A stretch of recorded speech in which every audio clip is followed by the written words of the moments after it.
Hello and welcome to Immersive Realms. I am your host and GM for tonight. I am Andy GMC, but you can call me Andy. And this is my lovely players. Say hello, lovely players. Hello, players. Wrong scene, wrong one. Anyways, welcome to the World of Ersia, a homebrew campaign by myself and Homebrew World. And my players here have been joining me for the last few sessions. This is now session 3. Just as we're releasing this, I'd like to say that you should have seen us at Comic-Con in Glasgow, Edinburgh, not Glasgow, Edinburgh. Because by the time this is out, I believe it is past the time as we are pre-recording this. Good segue. And you will see this bi-weekly, so tune in 2 weeks' time for the next episode of the World of Ersia. Another announcement I'd like to make is make sure you are tuning in to the Shadows We Fear. Our lovely DM here, Mr. Matt with Power, is bringing us to the end of times on the Shadows We Fear. Is it the end of times, Matt? Are we getting close to the end of times? Anyways, campaign one. It. Yeah. Campaign 1 we're wrapping up during this time. So make sure to come in and see what the party's going to do, because myself, Mr. Ghost Malone, and I am Ragnar, is part of the playing team as we go against the final parts of Shadows We Fear. Also, we hope to have a few more announcements about different campaigns coming out soon as well. There's definitely things happening in the shadows, so keep an eye on our Discord and our link tree, which you will see that is linked below. So come along, join the conversation, join our socials. We'll be definitely posting stuff out there, and hopefully you can enjoy it and be part of the community. Otherwise, I believe that's probably about us, announcement-wise. Anybody else got anything you wish to put out there? I think we do. I just want to say you're all wonderful people. Aww. Shut the fuck up. He dies first. You're just trying to get your maximum health points back. Well, that may not be true. With that, tune into Shadows We Fear. But to see why? Yes. In the World of Ersia recap, the session began in Rassalen, where our party had met with Parlo and decided to split up and go their separate ways of chasing different goals. Kaelin Valar was on his way back from seeing his old commander at the Braided Scales. Violet and Violin, god damn it, were headed off to wander the streets and find a man known as Sylvester. Violin had already seen that there's connection with a demon box to Sylvester, and Violet's been chasing Sylvester, trying to find more information about the occult and dark magic that she is tied to. Eventually they came across 2 guards who told them to go to the Ash House, which is actually known as the Ashen Reliquary. As they get there, they find this large shop that is quite like the Diagon Alley. No? Yes? Dark kind of shop, that aspect. Within the shop itself, it has all manner of trinkets, scrolls, tomes, and items that were clearly cursed.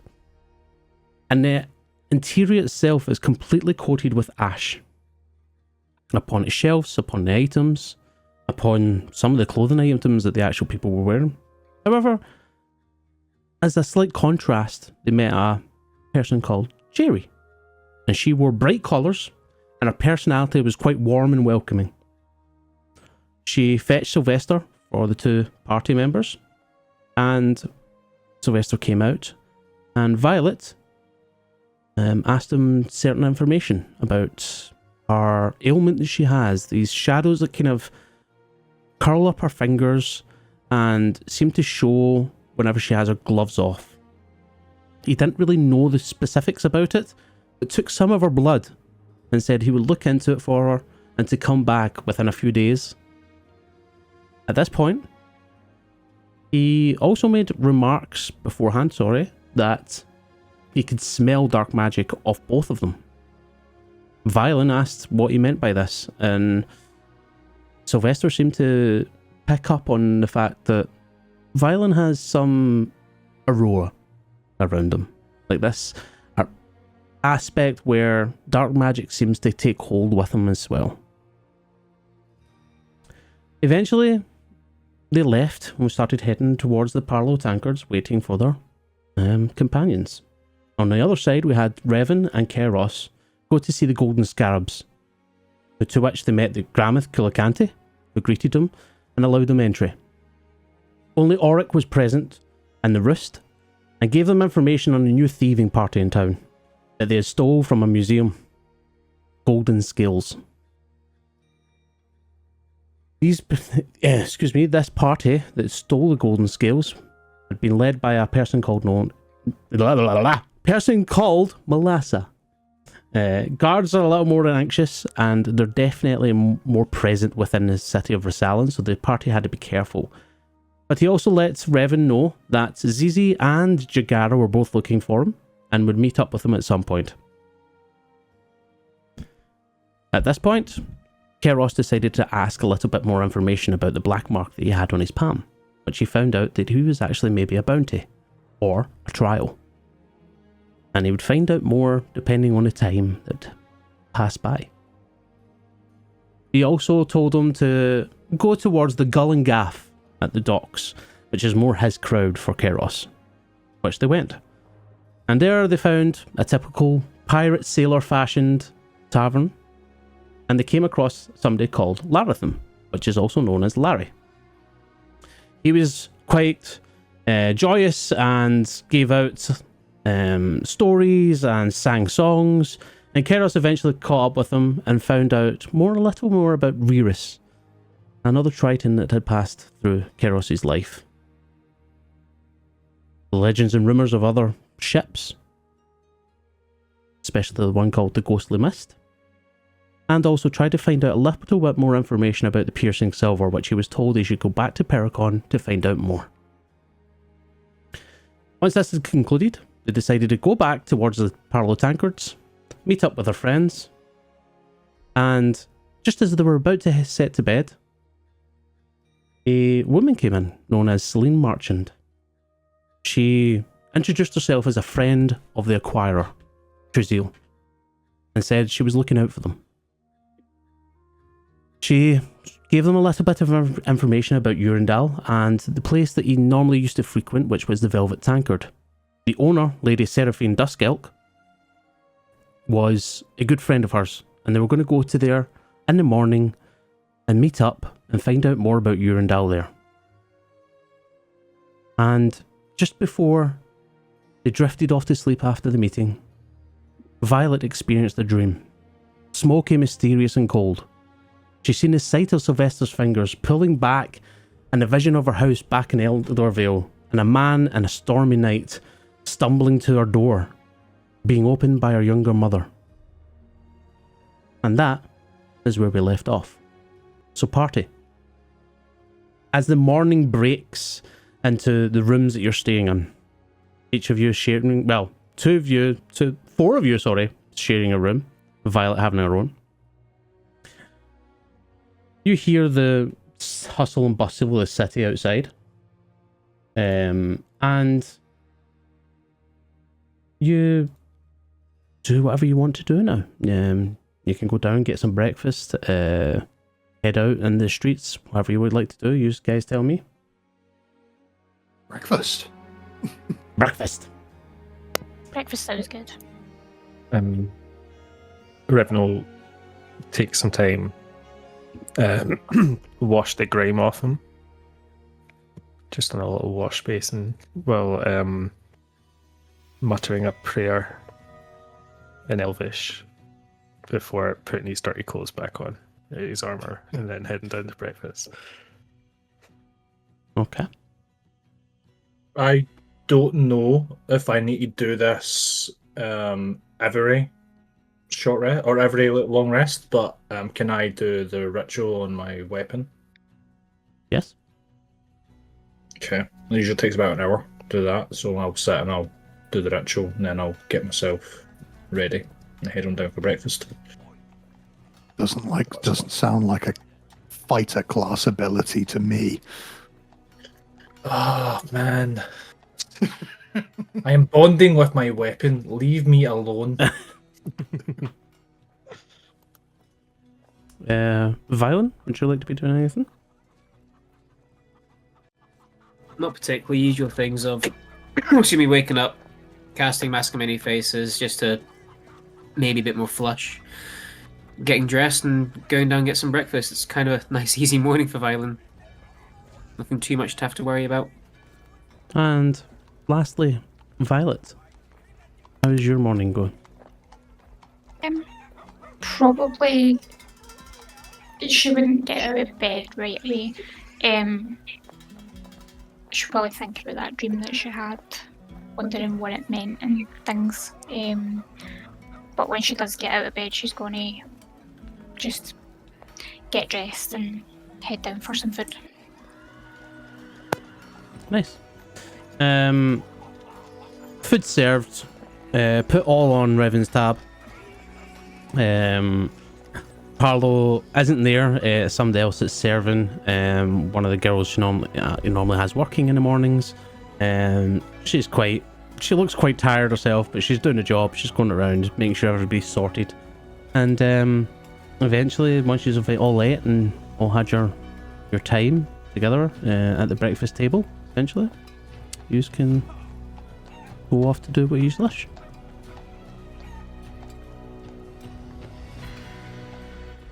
So are we going after this thief in the bard then?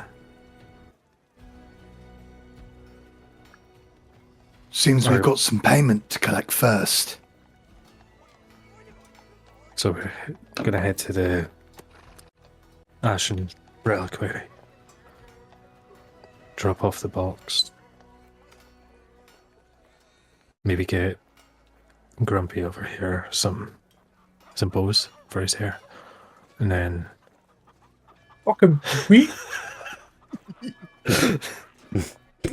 Are we carrying this on? No, we're not. No. I will commit Harikiri, and your campaign is over. I mean, I can still run with 4 players. I was going to say, brave That's of you fine. to think that we couldn't do this. My without- campaign is over. My watch has ended. and then we hear, where was it? Where Velvet Again. tankard. there was somewhere else that we were going to say. Where was the other lead? There was the shop. The Stone and Timber. Yes, Yeah. that was the one. Thank you. Which you heard there was some shady individuals outside during the night.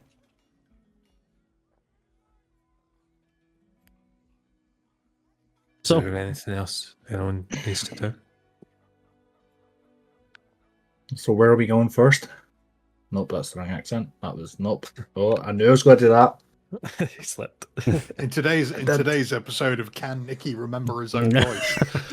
We're not going to help you this time because last time we tried, you were mean. The worst thing is I can't remember all your code names. I was Poirot. Andy was Columbo. Yeah. I'll mute up and try and figure it out. So, Karis is going Oh. to finish his morning ale and just sort of like half turn to Revan. At least we only have to split the reward 3 ways now.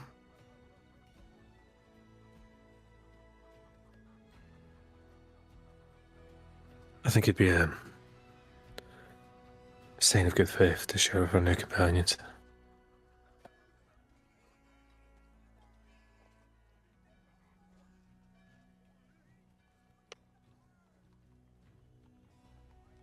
If you object, I won't fight you on it. Don't think that we necessarily know them quite well enough to cut them in on a job that predates our association with them. That's fair enough. Violen? Another button until Nicky tells you what your class is you're not getting him any loot.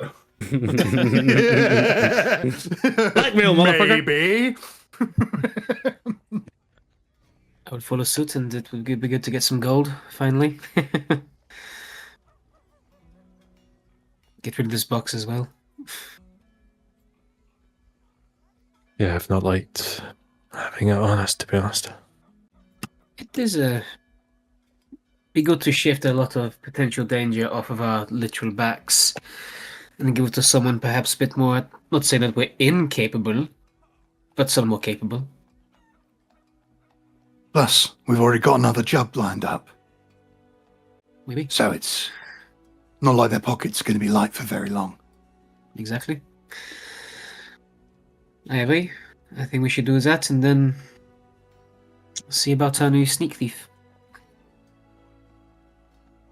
Okay. Have we got everything? Ready to go? Revan does his drink and starts to head out. A follow.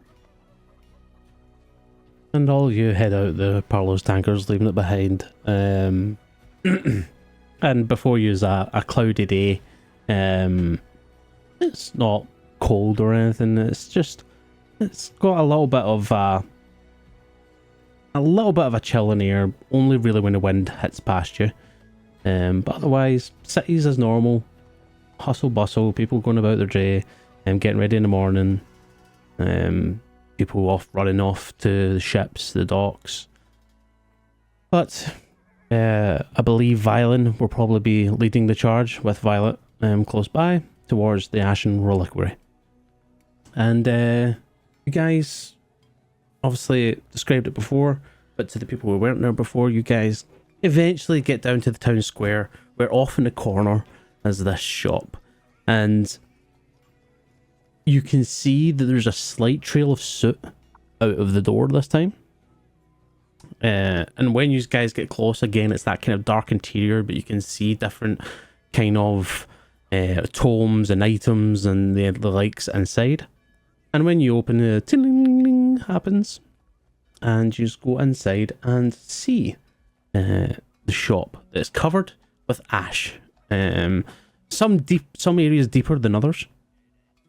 But all these manner of items that are part of the shop, as I described before, like this broken mask, this kind of map that's sitting up, there's tomes, there's scrolls, there's a whole bunch of things sitting about. All of it looks dark, cursed, and do not touch territory. As you enter, oh, that's started. You guys don't see anybody there in the moment. You just enter the shop and it's quiet. Is there like a bell on the counter You for get up attention? and give me an investigation check, please. Oh, okay.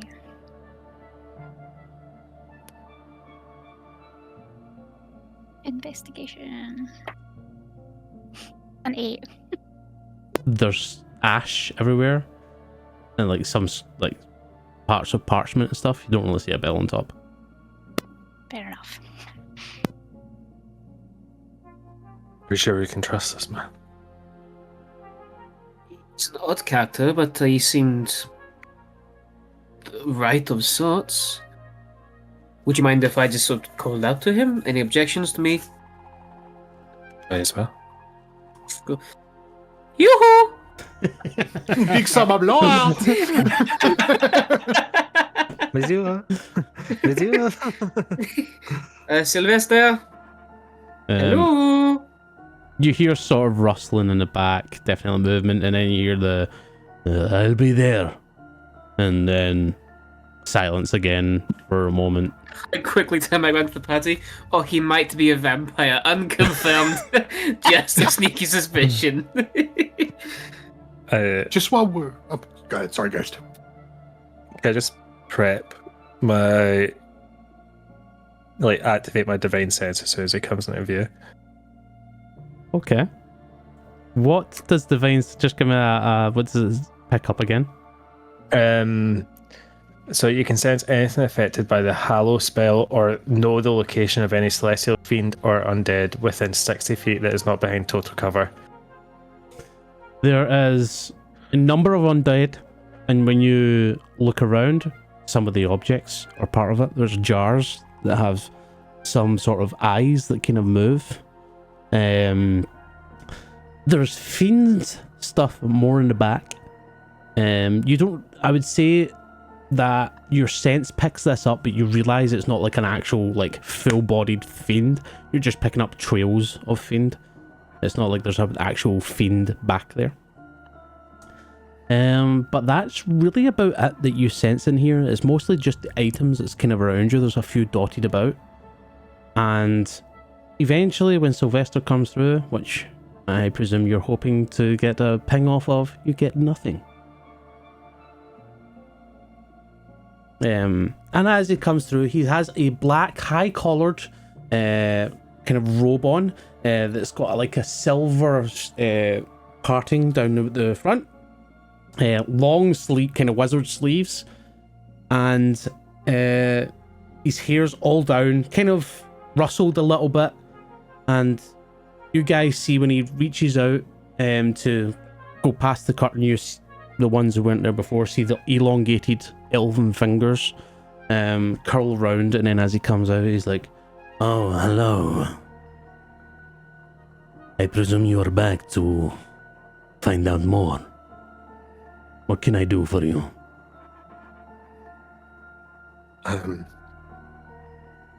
Well, we've got something that belongs to you, I believe.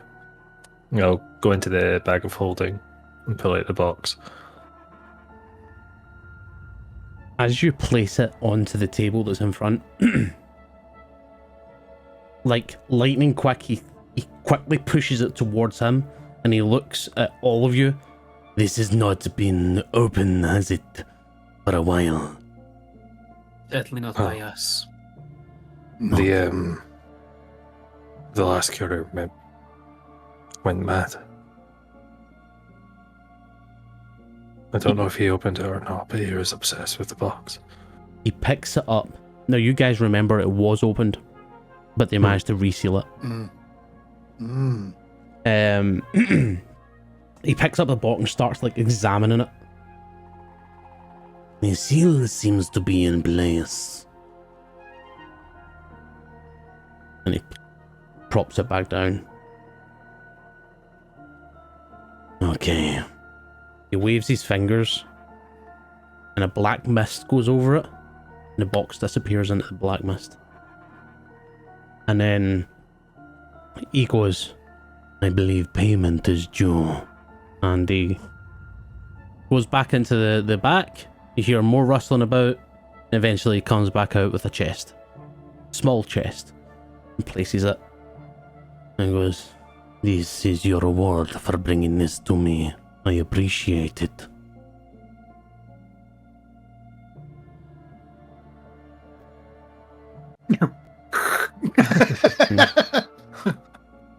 "I do not believe we have met. Drow, Triton, and you. A military man. I can see it in your stance." I used to be. No, not anymore. I remembered. Yay. "I am Sylvester. It is a pleasure to meet you." My name is Kalen, and I'll extend my hand. His fingers kind of curl around your hand a little bit more than what you'd appreciate, but After seeing that, Revan will just say, "Darrell Revan," and not hold out his hand.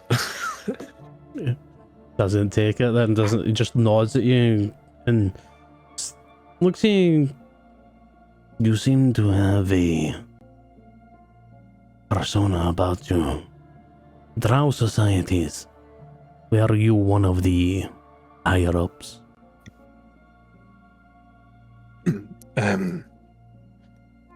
I was born to a great house, yes. House Tyrell. drow sometimes come through here. Their Yeah. stories are interesting.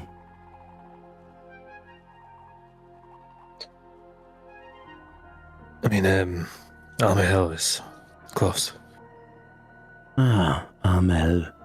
The city underneath. I've heard of it. Do you have any news? You would have to talk to drow that come through here.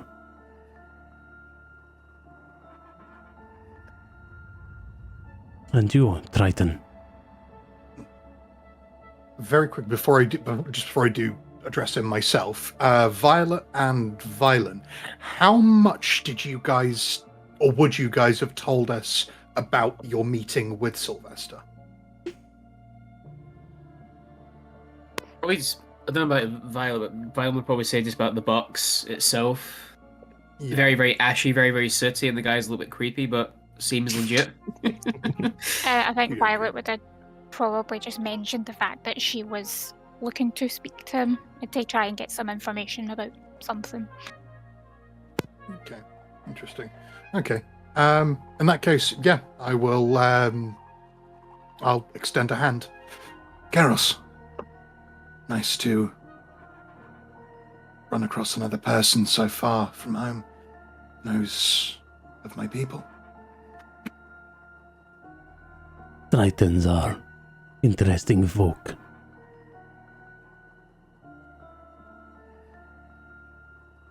Okay. Violen, Wait, I cannot find much about necromancy recently in these areas. I'll continue to see if I can find out more about your ailment.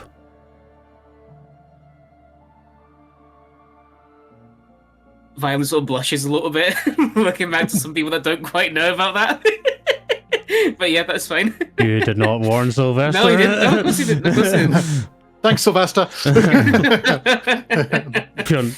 Oh, what? You're a necromancer? But then turns towards Violet. And Violet, I had to look at your blood. I could not find the source of this darkness. But what it led me to was a time and place long ago, before you were born. It seems as if it is attached itself to you, like heritage.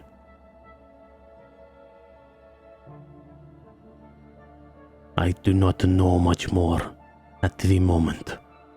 I will continue to study and come across what I can. Okay, no, I really appreciate that. Thank you. You're some sort of scholar of magics? Are you talking to Sylvester? I used to be. My family grew up in the mage's world. They wanted me to learn magic. They wanted me to practice all the time, become an advisor to kings. I took a different interest.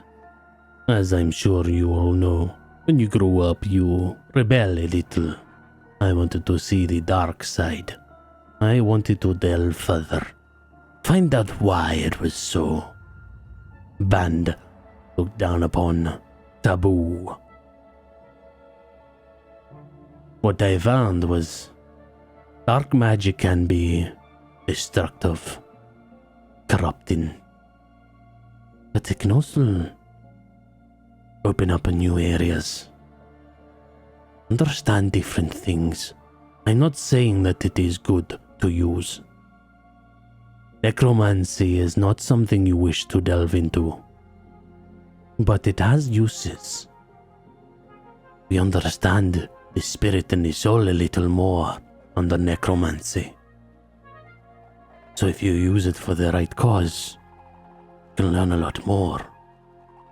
And when I was studying, I kept coming across the demons, the fiends, different planes of existence, and those who worship under it, cults, dark magic users. And for a while I followed it, took notes. I wanted to learn all I could. Started coming across the cursed items, some of which I still have today. And he runs out to the shop. I never once wanted to use it for any sort of purpose of killing or causing destruction. My heart was pure.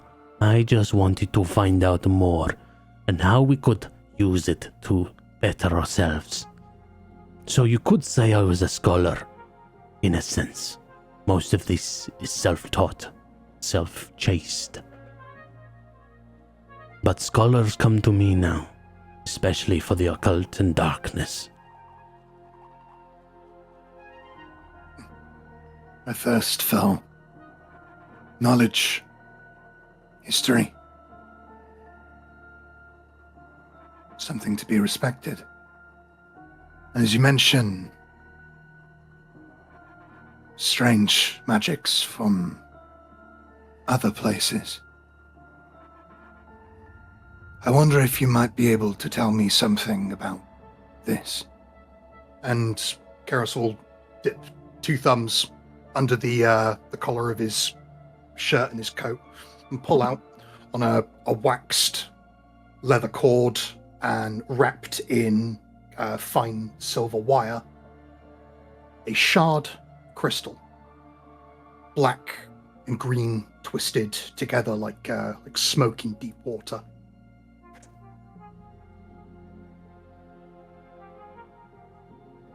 As you pull that out, he puts his hand out to let, may I? Be my guest. And he takes it from you and he holds it up and looks at it. The Aberlite. A crystalline, What? the Aberlite. Aberlite. A crystalline structure that can only be found within the abyss. And he hands it back to you. This crystal, I don't know how much you know of it, or what it can hold. It can hold power, magic. For example, if you put spells within it, sometimes they can become more enhanced, more powerful. Some people have tried to put spirits and soul within, and it has worked in some cases and others not. What you have there, I could sense, was powerful. Whatever you put inside, you could nurture. Be careful of it, because it could swallow you whole as well. But what I know of the Aberlite was that it was found firstly in the war with the gods, the Solace. When the Abyss first came in the Starless War before the Solace, nobody really ventured in. They only tried to stop coming through. But during the War of Solace, brave souls went into the Abyss and found these. There is a rumor that there is one crystalline out there that holds magnificent power. The one that truly started all of this with the Aberlites. For now, magic users study it, especially with the way the world is at the moment, where the world is dying because of magic. They are trying to see if they can store magic within this and build it once more. So, they went to mine. I was part of a project that they started to build a portal towards the abyss. It lasted for 7 days. People went in, mined there, protected by knights, and came back out with a number of these crystals. They are now distributed amongst the scholars and the mages to try and understand and study more. There is definitely more out there. And that is just one operation I know of. There could be many more.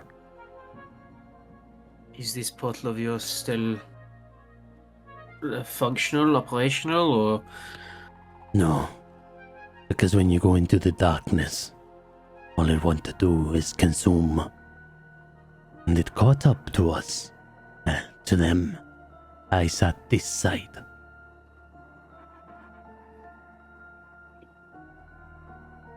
So I'm going to guess my follow-up question then is those that went in are no longer with us. Some are. Some managed to make it back before the portal collapsed. I'm assuming the shard that Keros has is the same as the shards we've been tracking. From what you can tell, yes. Can I just pull out some of the shattered shards of the shattered shard? The shattered shards of the shattered shard. Can you confirm if this was Everly? He picks up like a tiny piece and looks at it. Certainly seems so. Can you not sense the darkness from it? Can you not smell it? It has an aroma about it. And he hands the tiny shard back. Can I smell it? Give me a perception check. With my dice tray. Can't roll without my dice tray. Not good. 2 on the die for 6. Don't pick up anything off it.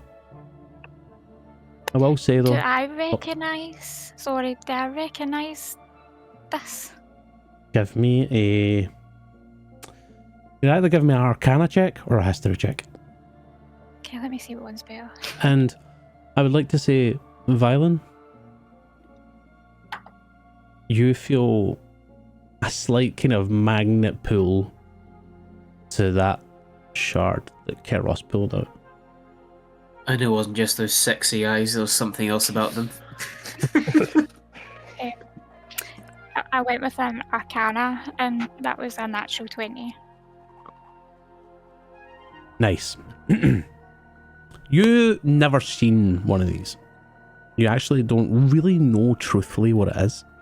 But during your book reading, you've came across stories of crystalline shards that people wear and give them great power.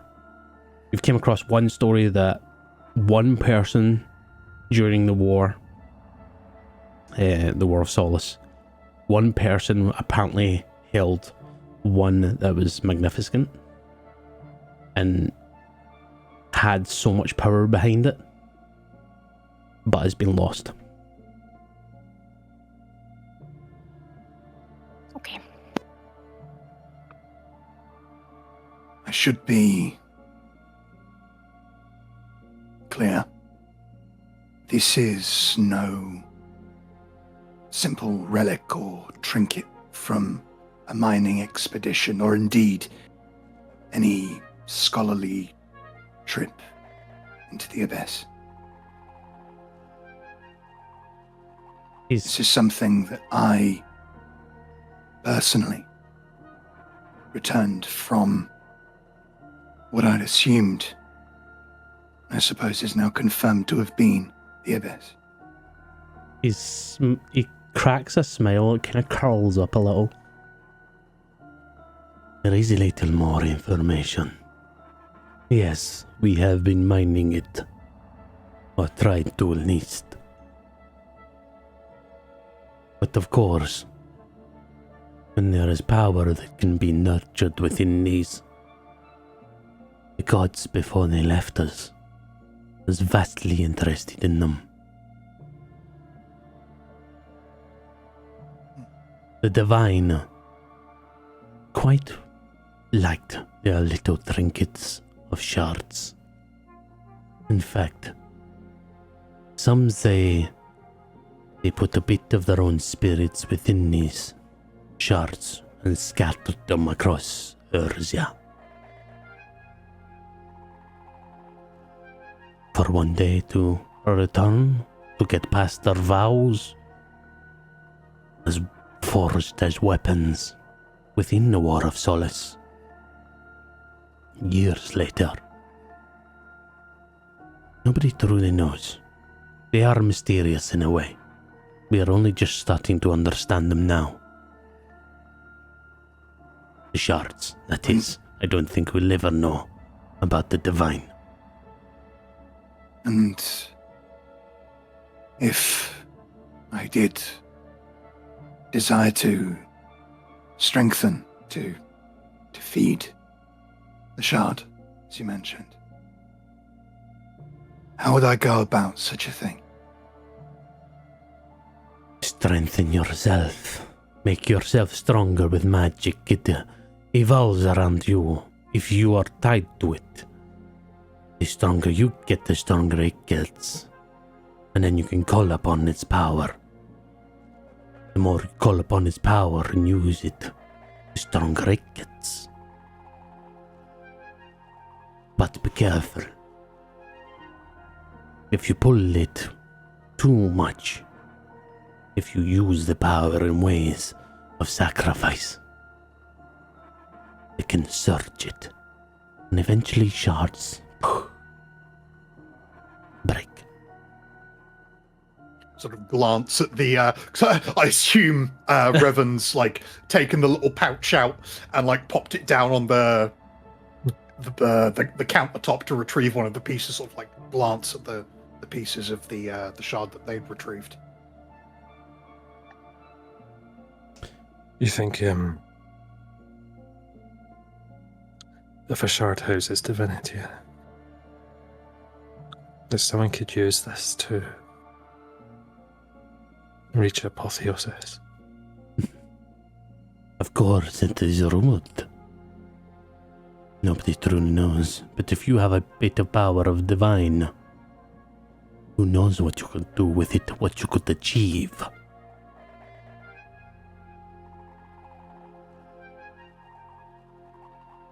It's curious.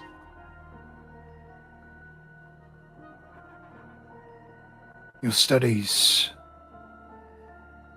seem to have touched upon the Starless War a number of times, as you've mentioned. I don't suppose you'd have any books, any maps, scrolls, even trinkets dating back. I do not have any books or scrolls or anything of the sort, but I do have a trinket. One moment, and he goes back to the back of the shop, disappears into the back, leaving you guys as you are. Which you can RP any moments, because it will take a few minutes, and you hear some rustling and like boxes open and stuff. Revan just looks a bit troubled, and he's just staring at the shards on the counter.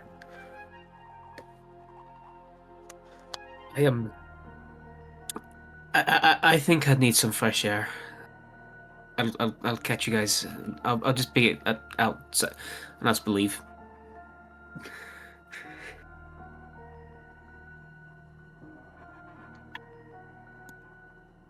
Eventually, you hear footsteps coming back, and then he comes through the curtain, carrying this box that seems heavy. Like he's carrying it as if like it's got some heft to it.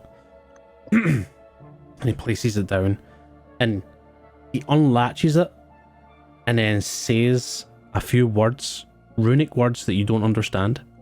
and you watch runes open up, like light up, and then break. So what language are they in? A runic language that none of you would know. Okay, so it is actually just an unknown third-party language. Yes. Okay. I wouldn't know, but I'm not in the room anymore. Yeah, no. You left. But you I watch. want a record. Revan does speak Abyssal. That's fine. It wasn't Abyssal. It lights up the glyphs, the ruins, and then breaks, like almost like as if sparks have came off, and it does this round it, and then as it does, he lifts it and places it down, and a black mist falls out of the box itself. Not unlike something Violet knows. Which he looks at you for a second and just not the same. And then puts his hand in. Puts his hand in and picks out this clothed object. And as he pulls it out, he places it on a table and opens up the cloth. And as the cloth opens, you see this elongated tube. And within it is this circling orb. And during the time that the Starless War started, portals rifted open. You could call them tears within the fabric of reality. The dragons did not give a fuck about Ersia anymore. So they stopped guarding the gates.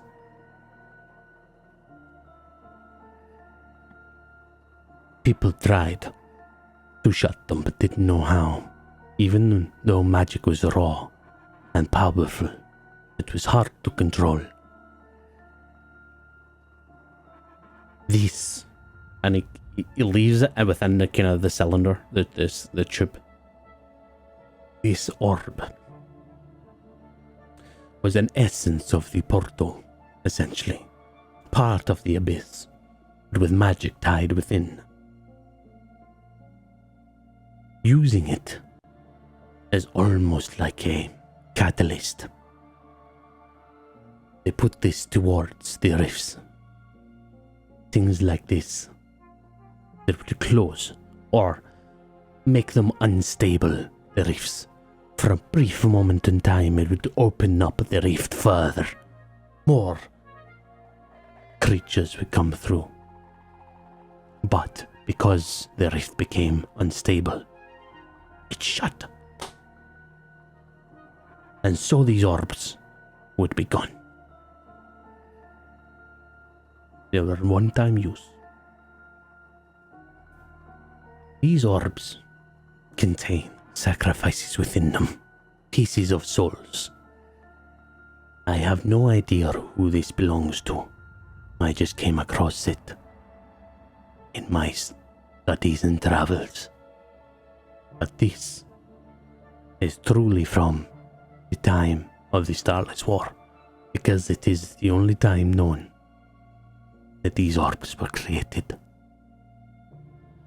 And then he folds up the fabric, puts it back into the box, puts the lid on the box, says the runic language again, and you watch as you watch the sparks that went out come back in as the runes match up, and then he picks up the box and moves.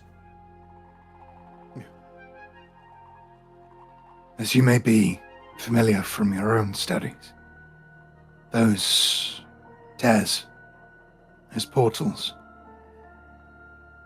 they are how my people first came to be here. That device, do you think it would be capable of reopening one of those rifts, even for a moment? There's a possibility. I'm unsure. It was to use to close. I'm not sure if it could open.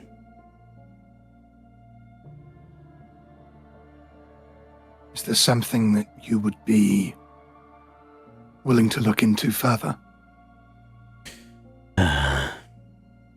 More studies. Every single day I have more and more. What are you willing to do for it? Will you be at my beck and call if I need something? What would you consider to be a fair trade for such information? I may need you to run errands, look into occult business, find different parts, maybe items, cursed items. If you're willing to do this for me, and I will look into it for you, I will find the information I can. You're clearly set on the Starless War. I'll look into everything I can, and whether or not that orb can reopen the rifts. And if it can,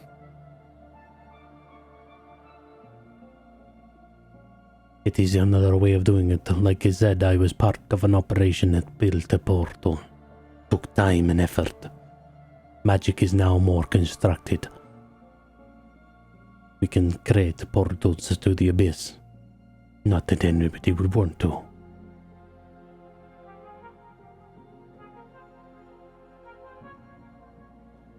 my eventual goal is the endless sea, not the abyss. Endless sea. That is easier.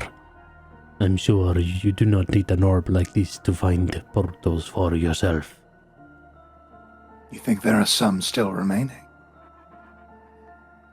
I imagine so. Your people here are nice, integrated.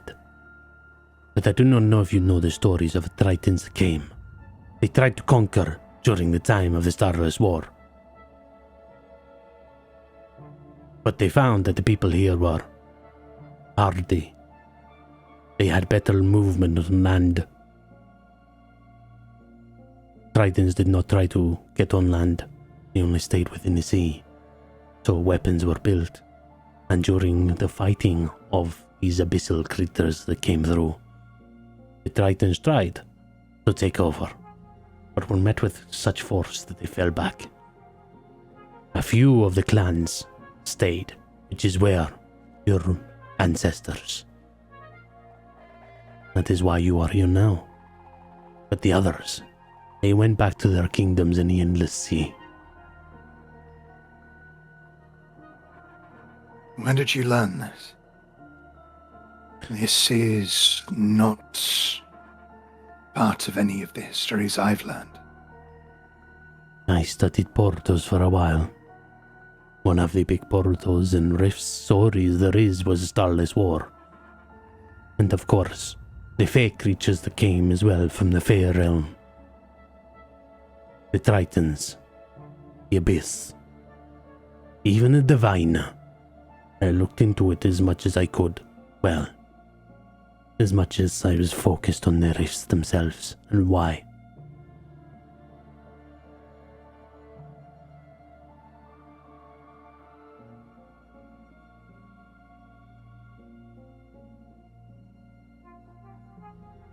Then yes. If you would be willing to look into these matters further, then I believe I would be willing to assist you in, say, keeping.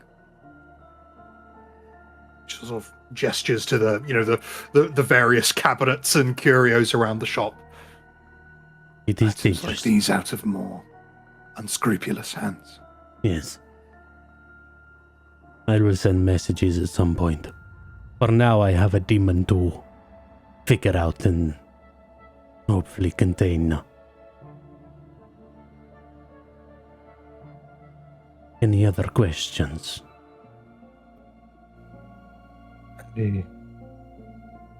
Is Jerry working today? No, Jerry's at home. Oh, okay. Maybe catch him next time then. She'll probably be in later.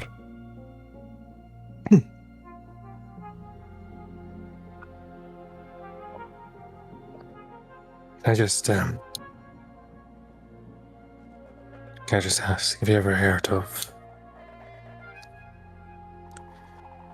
powerful aberlite fragment that has sent someone into madness just by being in its proximity. There are many stories of powerful ancient artifacts that have sent people into madness. Some people are weak and obsess over such artifacts. Some people are driven to power but cannot get enough of it. Others are, well, taken over. I would say that I do not have one story of aberlite where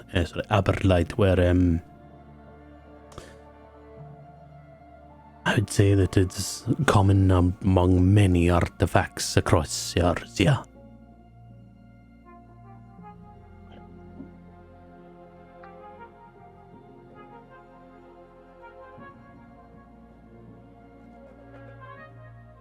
Okay.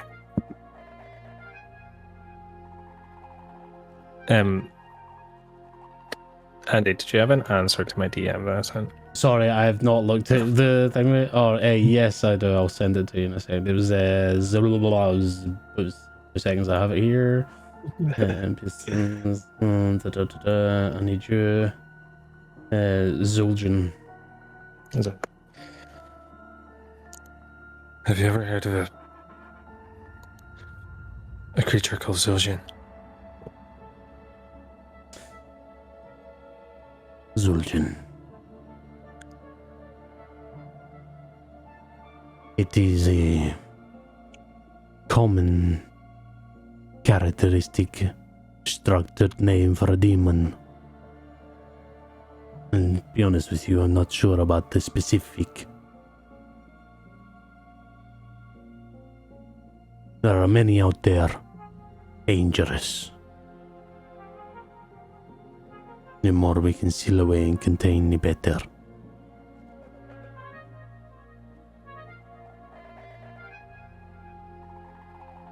I agree with that.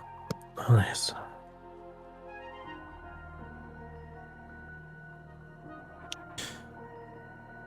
Anybody else? Is your friend okay? As he looks out towards Violin. I think he's maybe coming to terms with the fact that our goals are a lot deeper than what we once thought. Okay. Well, if no further questions, then please. If you wish to buy any of the items here, feel free to do so.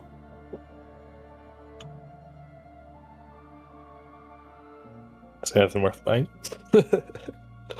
Is there anything we can afford? That's also a crucial question. So, give me a wee second, let me go and... Also, we have just had a healthy 200 gold paycheck. It was Yeah, 200 gold, wasn't it? yous have just had a healthy gold paycheck. And as a businessman, he knows that, and that's why I was like, do you want to buy something? You just got gold. Give me 1 wee second. What is the... I need to find... Where is it? I need to search up that.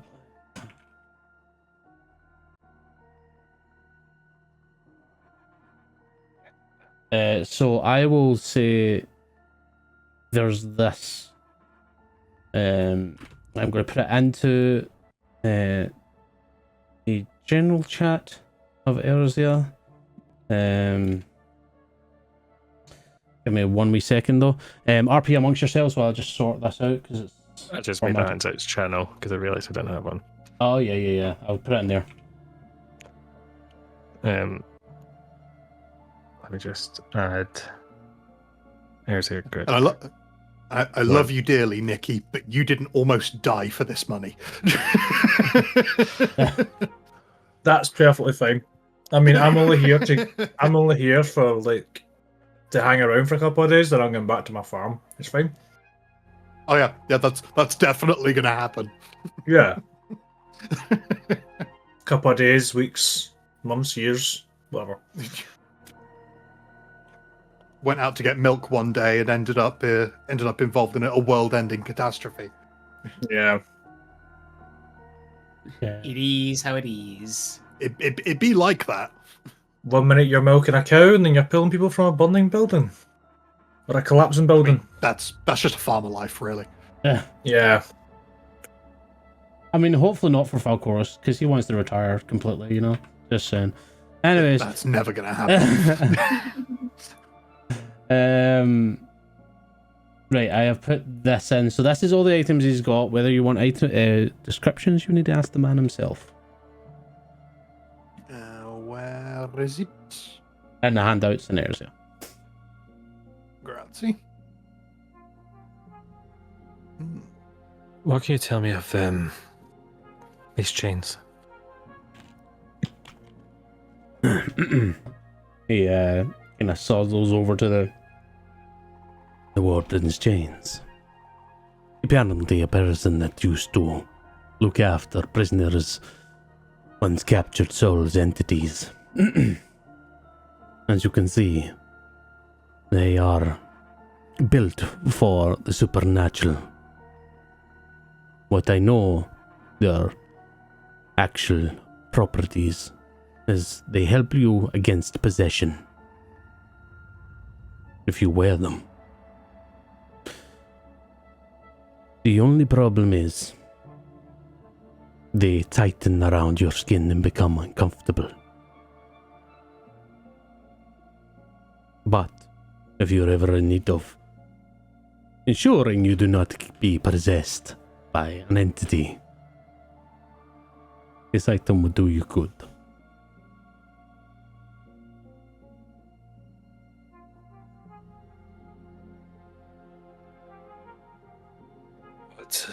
What about the mask? The ashen mask. This was apparently part of an undead master, a necromancer. From what I know about the attributes of this, it lets you speak to the undead once per night. Must be during the night, no sunlight. However, if you ask a question, it could take a memory.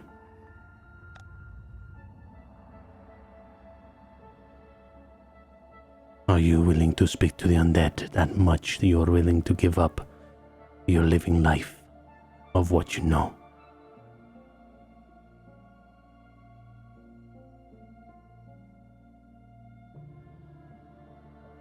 And what about the coin?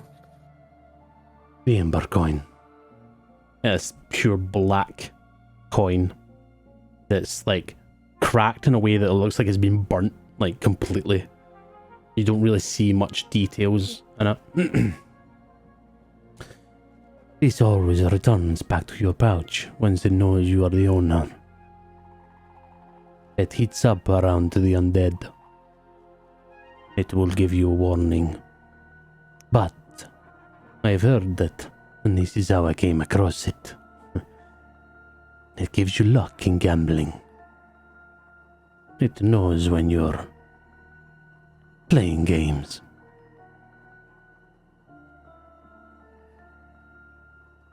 Bad, Revan. No. I mean, it's just like me, for real, for real.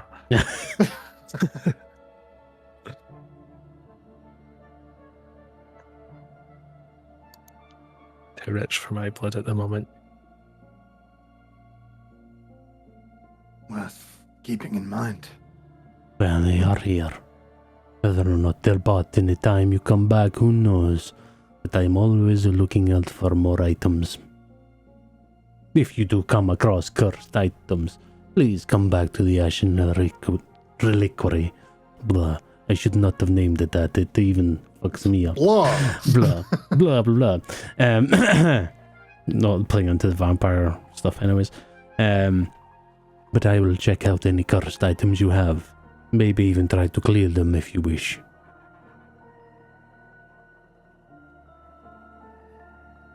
Good to know.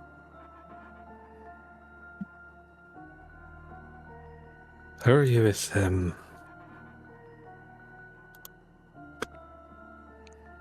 attaching enchantments onto things. I can do it, but I'll be honest with you. I'm not the greatest. That's okay. I need to get it repaired first, anyway. Understood.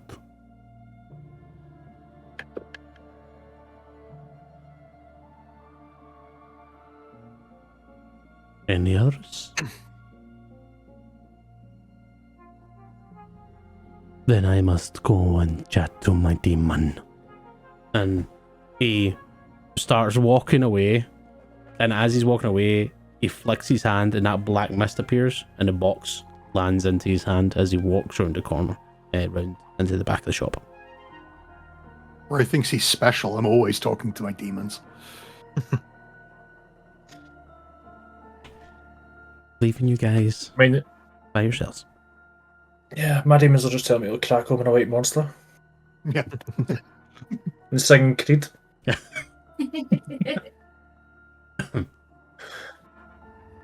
Oh, let's go find your faith then. Like, correct me if I'm wrong. You want her in, preferably alive. Are you talking to me? Yeah. What did you say? Sorry, I just had a bit thief. Are we supposed to take my last in alive? I wasn't told whether she had to go in alive or not. I was only told that I had to keep an eye out for her and make sure that the scale was returned.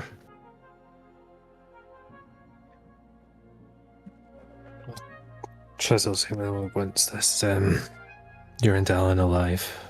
But I feel like that's only so you can hurt him.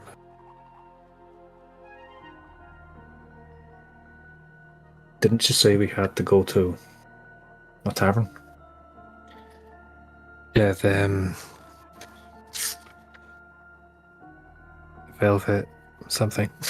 Tankard. Tankard, that's it. Are we going to check That the might- shop first, though? Is it on the way, Mr. DM? Is it No, the opposite the direction? Velvet Tankard will be closer. Okay. The store and timber is like not like outside, but like kind of like the outskirts of the main town of Rassalen. Yeah, but is it in the same direction, or do we need to pass something to go towards it? Do we need to pass a tankard to get to it? Yeah, you would Or pass the tankard to opposite get to it. It would be like that kind of direction you'd be going. Just the tankard's a lot closer. So, do you want to go to the tankard first and see who we have to see, or would you rather go to the shop and head in the tankard on the way back? Tankard's on the way. Probably makes sense to stop there first. Let's go. I believe that you can get us a drink with that coin you just received. Didn't get the coin. Perhaps run up another tab. You mean the thingy? Yeah, the chest. Yeah. Chest, sorry. Yeah, I'll head out. Yeah. Don my hood to protect my delicate little eyes. Violin, your companions that you've been with start stepping out from the shop. Obviously, you guys see Violin kind of trying to compose himself outside, trying to calm down. So it's more like the party probably come outside, and during the time they've been in there, Violin's been by himself, always pacing back and forth. Probably took a moment to like slump up next to a nearby shop building, whatever the sort of is, but not blocking anyone's path, and just slumping down a little bit, head between the knees for a few seconds, counting breathing exercise, whatever the case may be, before standing back up again. Pacing a little bit more, but more like trying to just patiently wait for his friends to return. What do you do? And then, yeah. Just sort of smiles and waves, and sort of saunters over to them. How are you Well. feeling? A bit better. I'm okay. Sorry, just a lot of shit in there. Wasn't expecting. Can I roll insight? Go for it. What are you trying to insight?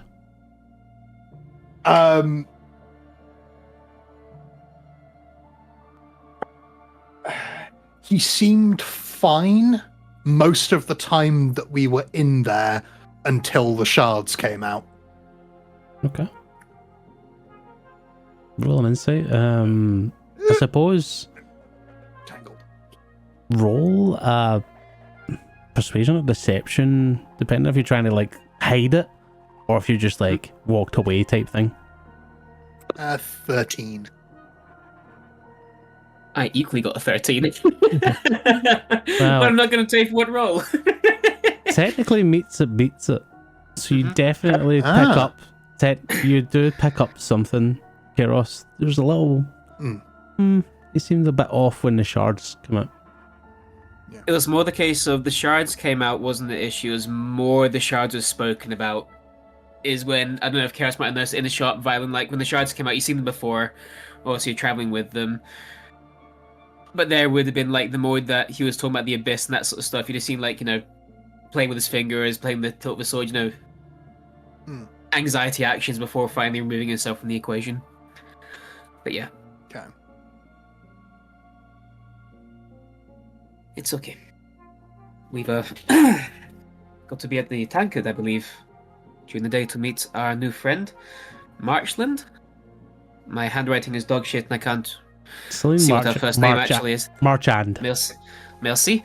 Ah, Marchand. Marchand. My shorthand has let me down again. Yes, but thank you for asking.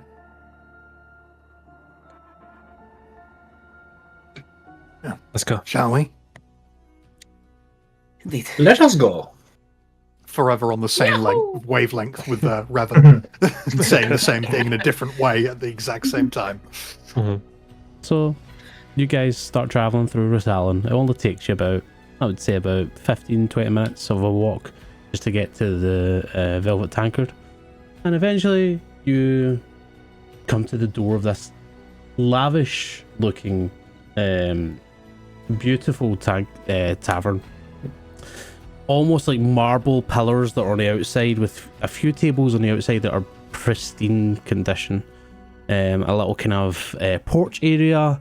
The doors are like red with beautiful stained glass with kind of roses and flowers as the imagery. And as you open the doors and step inside, you see that the floors are polished to almost immaculate condition that you can see your reflection in them. There's plenty of tables. All of the chairs all have beautiful cushions on them. It is nice and quiet in here at the moment considering it's during the day. This time, just because it is so quiet, are we like center of town, outskirts of Rassalen? I would say that you're just on the outskirts of the center of town. Okay. So there's quite a high footfall area. It's just time of the day sort of thing. Yeah, just the time of the day. Yeah. There is beautiful bar with a glass back that has all manners of drinks that are beautifully presented. Each section of them, so that the different higher up ones have like imagery around it. So for example, the dwarven whiskey that came from the Jelanko Mountains has like the mountains pictured next to it. You also have the elven wine that has like the vineyards that are depicted around it. Everything is immaculate in here. It's beautiful, it's light, and looks really comfy. But with that comes the price. And I would say that you're maybe walking past and maybe see a wee drinks list or something, and you notice the prices are ridiculously high. There's one man who things Violent probably goes, ooh. There's a man who's up at the bar who's dressed in a beautiful suit, dark blue with a red tie, and he's currently just making sure everything's nice and neatly put up against the glass wall. So all the drinks are ready. There's a couple of patrons off to the kind of left hand side as you walk in. is currently just having a quiet conversation, and they are also dressed very nicely. You've got one woman who's in a beautiful kind of yellowish robe with beautiful kind of purple inlay in it, and you've also got a man on the other side who's just talking away quietly, but has a beautiful suit, a kind of tweed suit essentially, that's greens and browns. And that's all you see at the moment. People have no grasp of color theory. Not in fantasy. Yellow and purple, sure. I take a look around just to see at a quick glance if our friend is here. You don't see them at the moment. You just see the patrons and the barman at the moment.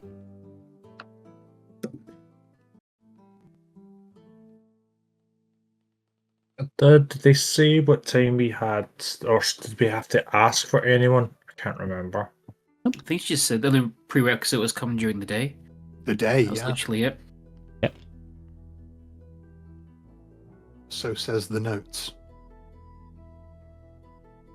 I Can we imagine just probably go up speaking to the and- bartender. Yeah. Yeah, go up and ask for her by name to the bartender.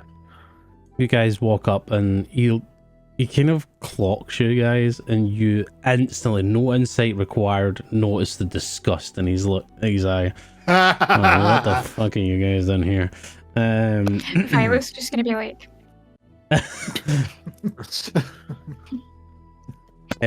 He's got slick kind of back hair.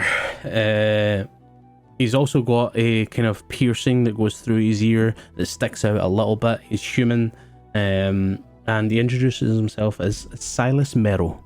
I'm Silas Merrow. Welcome to the Velvet Tankard. May I inquire why you're here?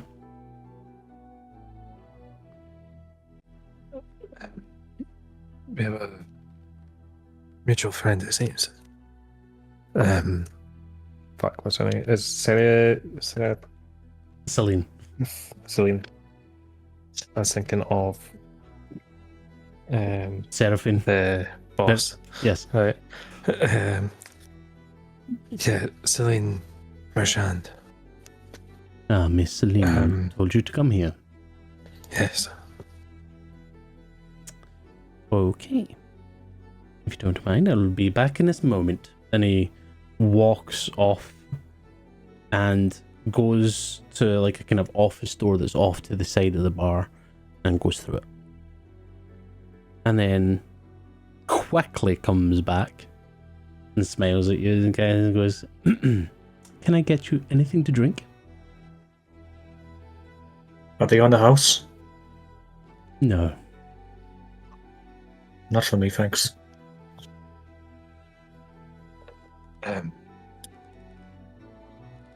Just a house whiskey. Interesting. What would you like? Would you like something heavier? Something lighter? Smooth palate?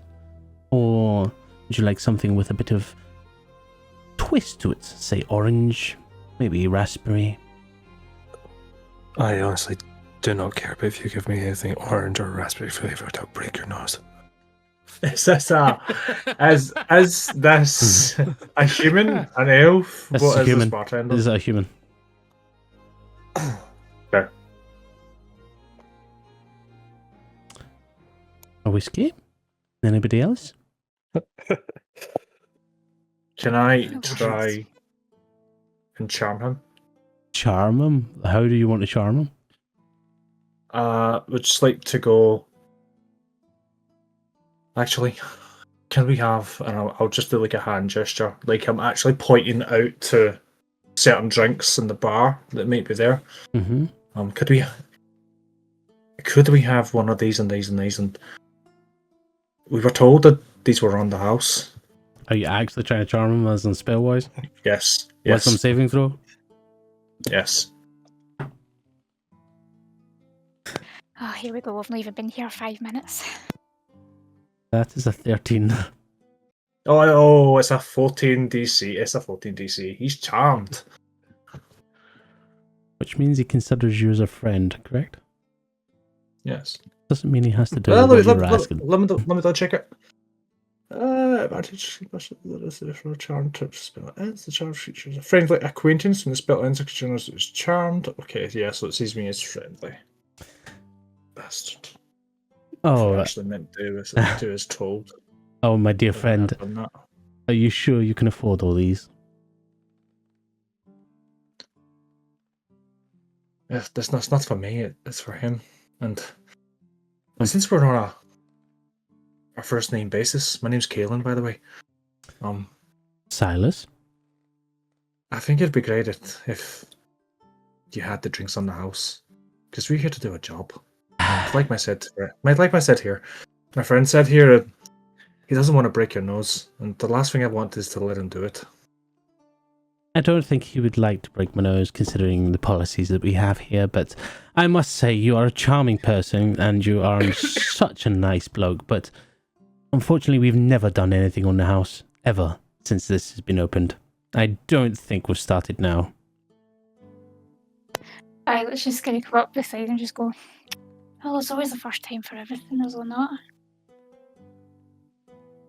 Are you casting something? No. No? I'm just fluttering my eyelids and He's got a big smile when he's looking at Kaelin, and then looks to you and goes, Can I flutter my eyelids? you can. Andy, as well, I have a position of privilege. So thanks to my noble birth, people are inclined to think the best of me. I'm welcome in high society, and people assume you have the right to be wherever I am. The common folk make every effort to accommodate you in a pleasure. We did put a Whereas caveat to that. my background feat has the exact opposite effect. Mine's called bad reputation. He respects you. We did put a caveat to it. You are a drow wearing chitinous armor and That's walking fair. about. But All the drow like me. Can I try and maybe just like take the bauble out and The ribbon. bring the hair down and swish it up and put it all back in because he likes me. for fun, give me a persuasion check I think we're the cheapest party to ever exist. with disadvantage. Disadvantage, right? Okay, persuasion. Let's see. Yeah, that's still really good, by the way. 4. So good. Kaelin, I really, really do appreciate your company, but unfortunately, we've never done it on the house, ever. Not even for our highest clients. You can scrap all the drinks then. I'm not interested. I didn't start them. I'll take Are my there, somewhere else. I imagine they've got a fairly expansive wine collection Yes. as well. Is there anything up there that I would recognize either from my time with Valdis or Anne and Joanna? Probably a few. So I seem to remember both of them having all three of them having quite a refined taste for wine. Yes, probably a few. There's probably a few bottles there that you're like, oh yeah, well, they definitely stole that off of a merchant ship at some point. And you recognise a few different names. I've not got anything at the moment for you. I can create them if you wish. But Thank you. yes, there is wine palettes there. That, there's definitely ales that have all got all different flavours through them. But at the current moment, he is now going and getting whiskey and putting it in a glass. And you notice that the way he handles bottles, you can definitely tell he is a mixologist. Great. Spins it round and drains the whiskey out of the bottle and then puts it back and on a nice wee flourish, brings it over and sets it down. And would you like any sort of water in it? Would you like anything next to it to serve with it? No, it's fine as it is. Okay. This will be 10 gold for this, please. Jesus Christ. He doesn't exist in this world. It does now. Yeah, Andy, give us a god or something that we can curse on, so we can be law friendly. Anything you want. Wait. What do you think on? Standard D&D. Umberly's tits, 10 gold. I'll be honest with you. You're probably in the wrong crowd. You probably want to go to the one that's called the Gull and Gaff. I give him 10 gold. Well, thank you for your patronage. I hope you enjoy your whiskey. Is that an Arlen Red? I can see up there. Yes, it is indeed. I'll take a glass for old times. Pours you a nice glass, hands you over. Anybody else would like to order? And then goes to you and says, that would be 25 gold pieces, please. Worth it.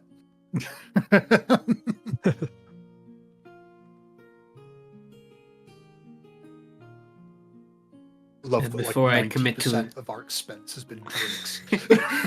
Before I commit to one, how much is your cheapest house ale?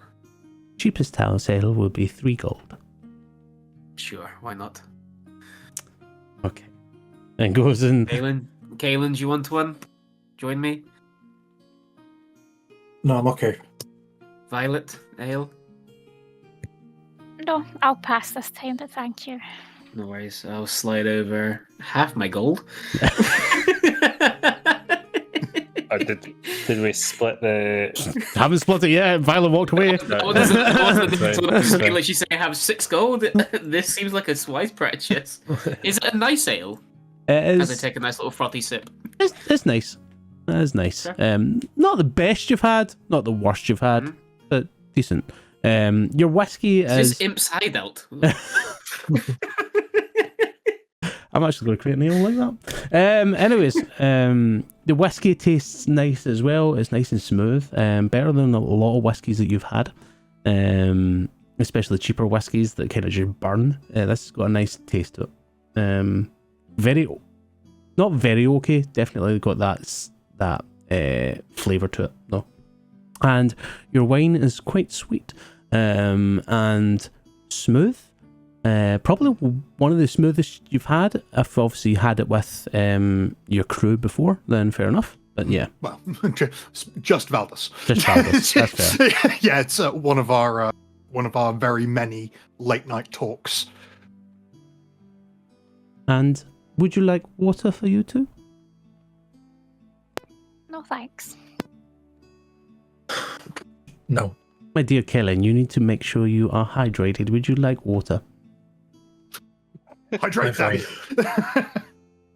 I'm fine, thank you. It's still early in the morning, and I can probably have a drink back at another early. It's not early in the morning. What is it? 10 o'clock? It's probably like 10 o'clock, like 11 o'clock. Yeah, it's still early in the day. I'll be fine. Okay, well, I have asked for Celine, and she should be up shortly. Take my business to another establishment. Oh, don't say that, Kaylin. I have. and Are I'll they sit very again. comfortable chairs? Yes, they're nice little booth, like immaculate comfy chairs that you sink into a little bit. Oh yeah. It is the comfiest tavern you've ever been in. It's going to luxuriate. When Violin's not looking, can I just slip the glass eye that I got into his pint? Sure. I mean, make a sleight of hand check and make a perception check, Violin. Was it glass? Oh, I thought it was a real eye. That was a glass eye. The glass eye. We're not playing LRL anymore. I got a 5. You lucky bastard, I got a 4. So yeah, you managed to just plonk that in there, not on much sound. Everybody else probably seen this for your passives. 14. Yeah. just And Violin, as you're kind of maybe having like chit chat, small chat with the others, you go to take a drink just nonchalantly and not actually looking, and then something like presses against your lips. I'll what's the fuck? And I'll just cantrip mage hand, just to sort of like lift out and like Tears balls, there's an eye in my pint! And I'll go to the barman. There is an eye in my beer. This is outrageous. I am French and I am pissed. Where's the protest? How can I help you? Don't mean to trouble you too much, but there was an eye in my pint, and I'll show him like the dripping soaked beer Foam eye. covered. Yeah. No insight needed. He looks visibly fucking confused. No, I'm visibly fucking confused. My friend, listen. This doesn't need to get out as bad press, does it? I'm going to be honest with you. I've never came across an eye in a pint before. I don't think a glass eye in a pint. Yes, it is quite peculiar, and I would just like a fresh one. I will give you a fresh S'il vous one. plaît. And Merci. takes your pint, pours it down the sink, checks the glass, and then gets you another one, adds another glass, another pint. Gives Did you he that. dispose of the eye? I mean, I didn't say you handed over the eye. Did you hand over the eye? Nope. No? I just showed him it. I'm sorry Thank about you that. very I don't know where a glass eye could have came from, but I can Sure. assure you there is nothing in this one. If you ever see a patron come in looking for an eye, then you tell him to go find me. I will do. And then he walks away to And I'll sit down at the table and go, shaking my head. Can't believe it, honestly. You couldn't script it. You know, this is gonna get a bad review on kelp. I've never used kelp. I don't trust their papers. And just as that, No, not people very only good. people only complain or write something on kelp when they're upset. You very seldom hear good reviews. true. So true. And the sound of high heels walking towards you breaks the kind of air, and you see Celine walking towards you in a, again, black gown, dress, sorry, not gown, black dress, immaculate. Everything is black on her except her jewellery, which is silver and gold. And she walks over and sits down in the booth with you guys. And, well, good morning. Welcome to the Velvet Tankard. Really? I hope you find it comfortable here. If you really wanted to do the welcomers, we could have had a drink on arrival. Oh, darling, we don't do that. Not even for the highest people. It's all about money here. I gathered that. I mean, poor Violent found a glass eye in his Yeah. drink. A glass I think Barman's a eye? bit of a wanker. Oh, I don't know how it happened either. Honestly. poor Silas isn't a wanker. But, a glass eye in your drink. Don't worry, I got a new one though. It's Silas! quite alright. What is going on today? And he's just like, honestly, I have no idea. I wish I could tell you, genuinely. Oh, Violent, hand on heart truthful. did he sort you out? Did he make sure you got a new one, fresh? I got a fresh one, yes. Thank you for Okay, your that's good. patronage. Anyways, I don't want to keep you too long, unless you want to stay and obviously partake in the Velvet Tankard. But I believe that I should show you a little secret of the Velvet Tankard. If Trusil trusts you to send you on a mission, then you should be part of this. So if you don't mind, follow me. Then she gets up, brushes herself off a little, and gestures to follow her, and starts walking. Was a fella? And she walks towards the back of the tavern, where there's this kind of large wouldn't say bookshelf, but these shelves that host has plants and the likes. And she goes up and she touches the back of one of the plants, and the bookshelf itself moves slightly, and it opens up a door. And through the door, with the lights that you can see coming from it, it's lit up. There's a stairway down into a basement of sorts. If you follow me, please. And she starts walking down the stairs. And Oh. if all of you follow, you get to a point where it opens up. It twists round, so it kind of comes back in itself into the tavern, like the main floor. And it opens up, and before you is a gambling hall. Large, different tables for different things like poker, card tables, all empty at the moment. There's nobody there. Beautiful velvet like booths.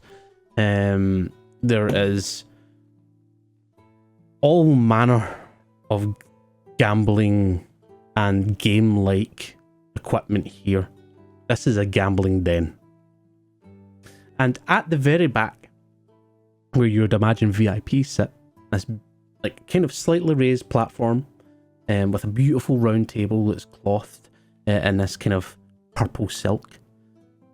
Sitting there is this woman who instantly grabs your attention. And she has a kind of high collar dress on, that essentially the kind of jacket, the pauldrons kind of sit out a little bit. They're all in purple and reds. And she has one half elven ears, but one of them is slightly scarred, slightly like kind of nicked. But over that is jewellery that kind of adorns her ears all the way down. She is fully ringed. All her fingers have rings on them. She has bracelets that kind of, some that are tight, some that are kind of fall off. Large kind of pendant-like chains, and low-cut dress compared to the jacket that sits over it. But she just sits there cross-legged and looks at you coming in, and just, welcome, welcome, welcome to the Velvet Tankard. Please, come and join me. Celine told me about you, and Trazil has sent word that you would be joining us. Pleasure. And she gets up as you guys approach and get on a platform. She puts out her hand and she shakes each of your hands as you enter, and then gestures to sit down. And she waits until you're all seated and then sits at that kind of empty seat. And she turns to Celine and says, "You can stay here if you want, or you can head off out. You might have a little bit more information about the recent events, so it's up to you." And she just goes, "I'll stay." Okay. So, as far as I'm aware, you came across Trazil, or what is known as the Acquirer. An old friend. And really, I taught him everything he knew. But he used it better than I did. I wanted to create a tavern. I wanted to have the best tavern there could be. He wanted to create a life outside where he could constantly move. Hence why he became the Acquirer. He could get you any goods you're sought after. And then I suppose this is where the story comes in, where he came across you guys. There was a bard who he asked to get a certain artifact for him. The bard managed to achieve this artifact, but got greedy. You see, Urundal frequented here. Urundal was the person who performed here. It was actually me who recommended him to Trazil. However, when obviously we found word that he had gone against Trazil, we barred him from here. He is no longer allowed within this premise. And since then, not really heard much of them. We heard of an altercation down south, which I presume, she kind of looks at you guys, was yourselves. And then he came fleeing back to Rassalen. Now, what's interesting, Mr. Zeal sends word saying that he has sent a party to try and find and get Urundal. But Urundal's been busy himself. He's found a new party to join up with, and one that's maybe a little bit more talented. A female known as Melassa.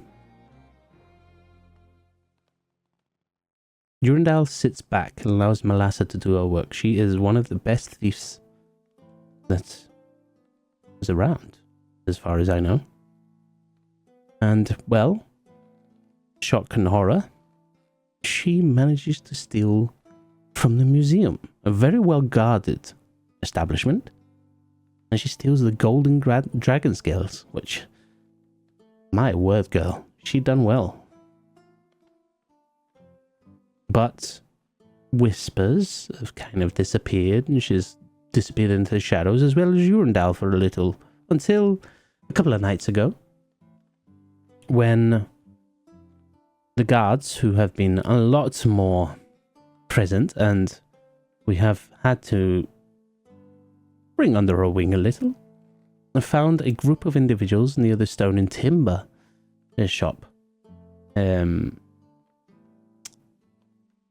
And as far as we know, a couple of the individuals were known associates of Melassa. So we presume that they are there, doing whatever they're doing. Now, Celine, who kind of joins the conversation now, and excuse me, is like you always say, Matt, my females sound all the same. Well, it's known that they were in the stone and timber. They actually were inside of it, and then were congregating out of it, and then a few of them dispersed. What we know is that they are trying to be a distraction of sorts, if you will. Melassa's probably way out in the wind at the moment. As far as we know, and we kind of gathered, was that they are trying to take the scales towards the Valorek dynasty. Now, whether or not that is a full-on link, and they are working with Valorek dynasty, I won't know why. I don't know why they would need the scales. So I don't know if she's just trying to flee. Get out of Pathora. Well, not sorry. There's Larius Empire as fast as she can.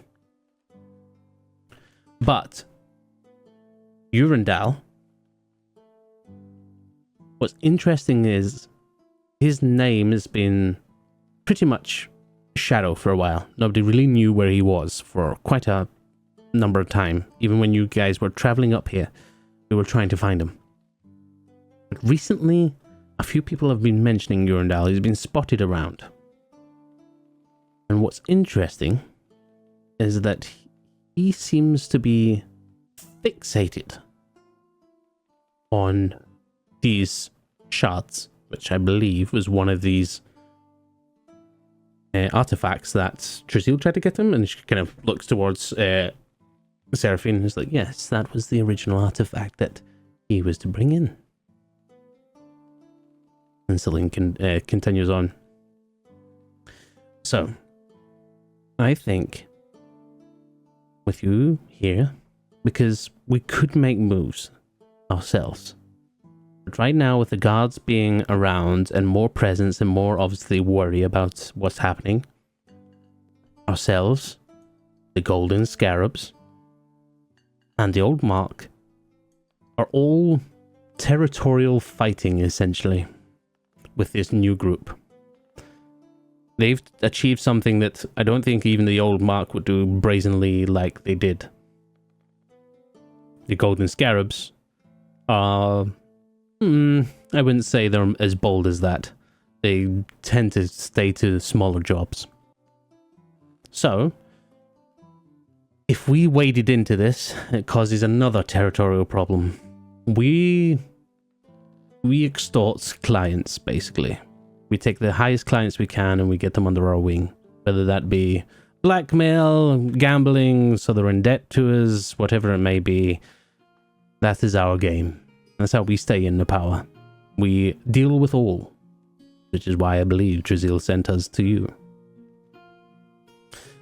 But I think it would be best if you all find Urundal.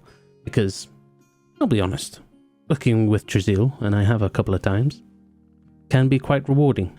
He pays well. So, as far as we know, he's gave you a mission. We'll honor it and let you get on with it. As much information we can give. Do you know who Urundal's traveling with outside of Melassa? No. Traveling by himself, really. The only reason why we know he's with Melassa is because they used the old same haunts. He used to have a hideout here, which I'm pretty sure Trazil probably told you about, but otherwise, we had a look. There's nobody there anymore. A couple of Melassa's goons, these new people, were there, so we believe that Urundal's let them in. If Urundal's hunting these shards, why don't we set a trap? If you can spread the information that there's a deal going on, that a buyer has came into town and has a shard, find a secure location, wait for him to arrive, and we'll get him there. And that is why I think, and she looks towards Lady Seraphine, and she goes, that is why we do not get involved. It would be too obvious. He knows Trazil's onto him. He knows that Trazil's trying to track him. If we start spreading out word that the buyer is in town, he'll know it's a trap. And he'll probably stay well clear. I think having the party that tussled with track him down is a little bit of a blindside for him. He's never really had problems like that before. Then why doesn't he deal with myself and Violet? He doesn't know who we are. Fair point. You could be industry plants. Anybody could be the old Mark. The only other suggestion I can think of is, why don't we just go back to his old hideout? If some of Melassa's crew were there, perhaps we'll have better luck of getting more information from them, or maybe even find something in there that'll give us some sort of lead. I agree, which is why I'm pointing you towards the Stone and Timber, because that was the last unknown operation place that they were at, and that was literally a couple of days ago. I do have one question for you.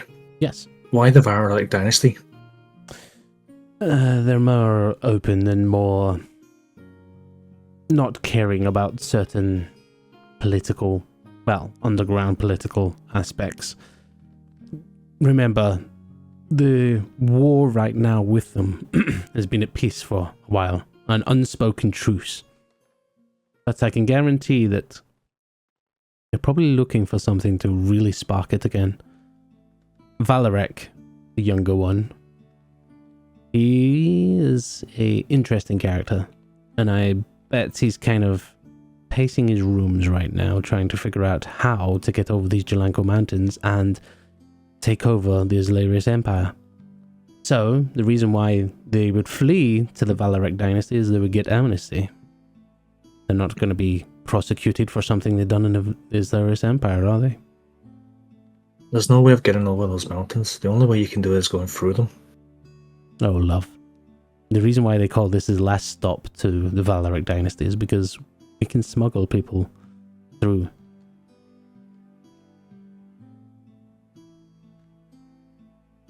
Mentions that Urundal has been laying low, but has now more recently seemed to be popping his head out. Do you know whereabouts or when his last sighting may have been? He's been spotted near the docks, which is why we believe, again, another link towards being smuggled out towards the Valorek dynasty. Generally, the ships take people through the ice and blocks and drop them off the Valorek dynasty before they go off on the missions or the sailing routes. Do you know what sort of ship it might be? Is it the same one, the same crew, same captain? Depends on who's in port. There's a number of ones that, if you pay them well, they won't say a word.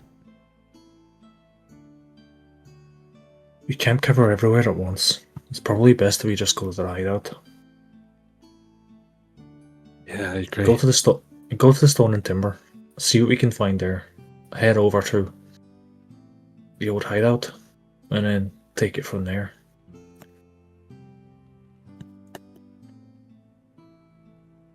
What kind of resistance do you expect we'll be facing?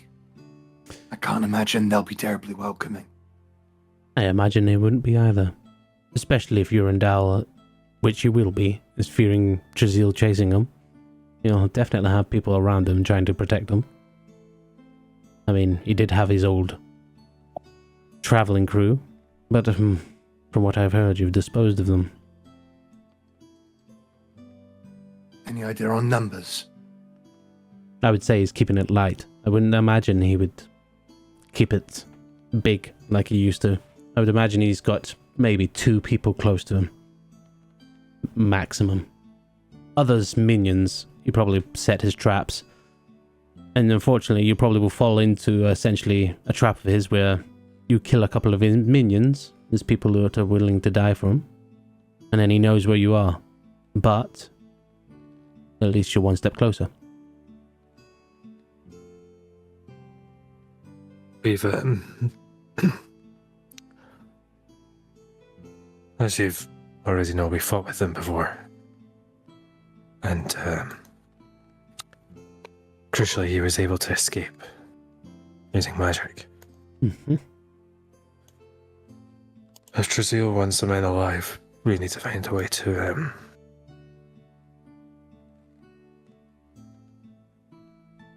at least bind him and stop him from escaping using magic again. I don't know if you can help with that at all. Unfortunately, I don't have anything on us that would be able to tie him to it. But the best way to stop a magic user is to stop their hands and stop their speaking. If you could potentially pay us up front for this. There's something that we may potentially have in our possession for 90 gold pieces. If you can put that end up first, we'll have him, we'll find him, we'll bind him, we'll bring him to you. I did not expect you to be the businessman, soldier. But I'm not a businessman. I'm just trying to get back home. that's fair. I'm done fighting, and it's just a solution, a suggestion. Well, tell me, what is your solution? If you can give us the gold, we can purchase an item that will potentially bind him. That is no wait. Sorry, let me think. The warden's chains. I know that you said that it grips tighter if you try. Is it if you try and use magic, or if it's tried to? They just grip tighter.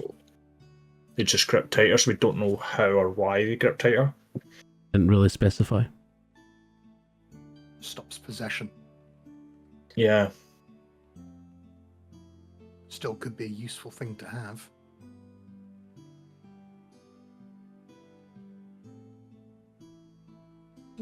Yeah. Honestly, I think the best way to capture him is capture him, tie him up, gag him. Or if you want and you're a little bit more on a hard side, maybe cut out his tongue. I don't think he would be able to do much magic after that.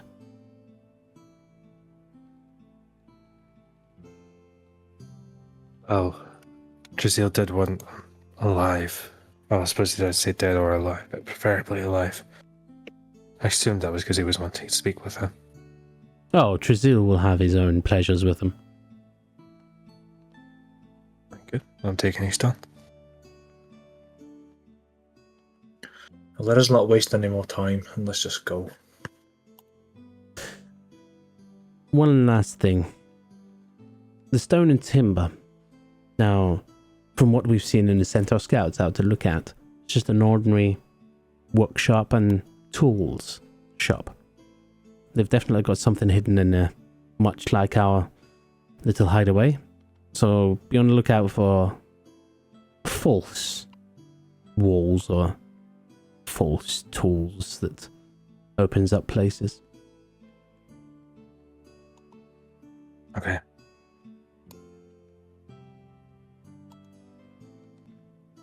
Let us go then.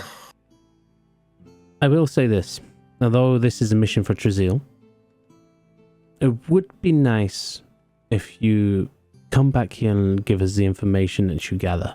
Anything of the sort, I will pay for any information you get. If there's any links to anyone, if there's any trade routes, any sort of indication of why or where they're going, I'll take any information going and I will pay for it. Wonderful. Revan will down his drink and stand up, hold out his hand. They both stand up, kind of pat off their dress a little bit and shake your hand.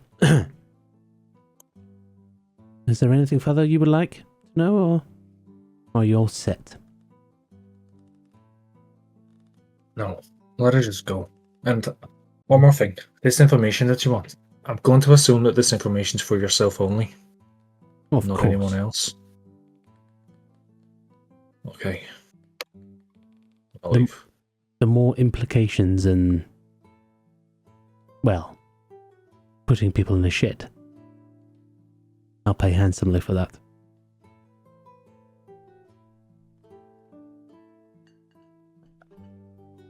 And I'll obviously get ready to leave as well. Well, I hope your day is well. And they both kind of start walking towards another door that you guys didn't see as you came in.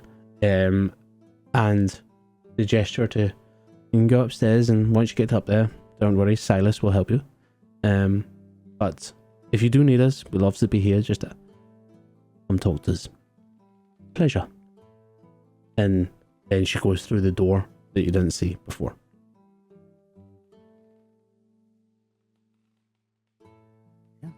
I don't often deal with like shady undertones, but I think there's some good leads we have there.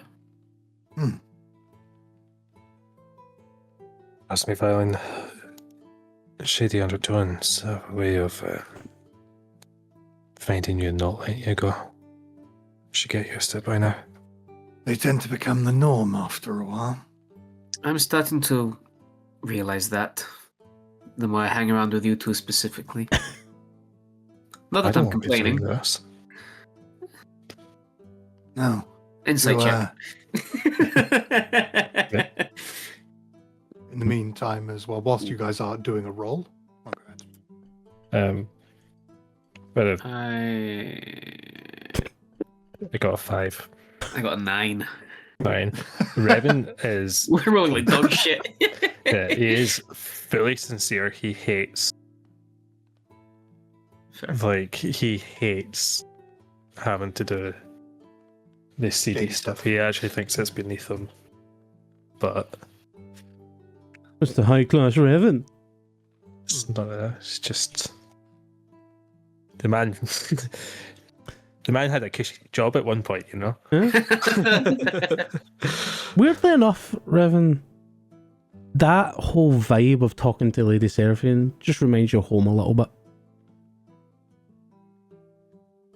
Alpha female figures will do that to him. Yeah. Before we head off as well, Karis is going to give the lid of the little chest a friendly pat. Now to save us from hauling this around for the rest of the day. Maybe we can split it, or I can just throw everything in the bag and keep a No, party fine. fund. I'll be keeping my share, thanks. Damn. Man's got things to save for. Pointy things specifically. What? Just pointy things? Pointy I things. suppose ships have pointy things as well, I guess. Yeah. No, it is. No, it's I've still got that trident in the back of my mind. It's it's in my it's there on the character sheet as underlined as a this is a thing. Yeah. So Yeah, what? so- There are many things like it, but this one is mine. This one is mine. Yes, exactly. 66 gold between the three of us then. So 66. it's 66, 67, and 67. I'm happy to take the 66. If you guys want to take 67 each. Okay. It's because he's rich So as fuck. Cheers, guys. Evan's gonna 67 gold. split his again. So if he takes 67, he'll take 21, and then 23 and 23 to Violet and Kaelin. I will refuse. Yes. Go, Kaelin. But there's 23 then. And To... Violet probably wouldn't take it either. Okay, cool. Like, where's your tab better, buddy? It's all coming up Millhouse. All part of the plan. Yes. Oh I yeah. was being It's all polite. coming together. I think then we should perhaps get to scouting out this stone and timber shop. Let's And go. you guys leave. Silas says goodbye to you. Has a little bit more of a smile for Kaelin than anybody else. But you go back into the city proper and start heading towards the stone and timber. Now, Revan, you know it relatively well. You've never really been in it, but you know of it. Oh, sorry, I'm trying to get this up. If it just comes up, I'm trying to get music sorted, and it's just not going on. But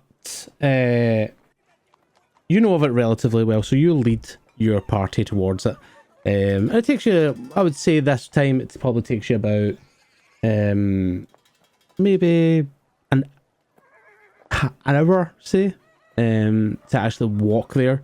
So if you're wanting to do anything, then please interrupt me as you're walking towards this place. Could I just keep my eye out on, like, Your peripherals. as we walk Yes. to this place? Perception check for me, please. Sure. Whilst she's doing that, with hearing that name of the Varalite dynasty again, getting some beating of flashbacks, can I be quite on edge? Sure. You don't have to ask for that. You're on edge. You're good. Yeah. Can I have a look around as well? Perception check Just then. see what might be. Anybody else can do a perception Okay. check if you want. I got a 10. I was gonna say, are you sort of visibly on edge, or is this a perception thing? So Me? Yeah. I got a 14 in the roll. I'm going to say I'm visibly on edge. Like, it's more so a hood up sort of thing. Just making sure that there's nothing about. Violet, wandering around. This is a large city. You've never really been in large spaces like this before, and this many people. As much as you're probably looking for things, you get distracted. Different cultures that you see, different people wearing different kind of dresses, or like maybe you pass by a shop that looks weird, and you're just like, oh, that's interesting. And then you just kind of get a little bit distracted. You're not fully distracted, you're still spotting things, but nothing really pops out. You said 14, Keelan? Yeah. Got to change my dice. Pretty much kind of same thing for yourself, but more so you're not being distracted by the large, like the amount of people and stuff. You're more distracted of trying to keep note of everything. Oh, there's an exit there. There's a pathway down here. This kind of stuff. Rather than actually seeing the people around you. Anybody else do a perception check?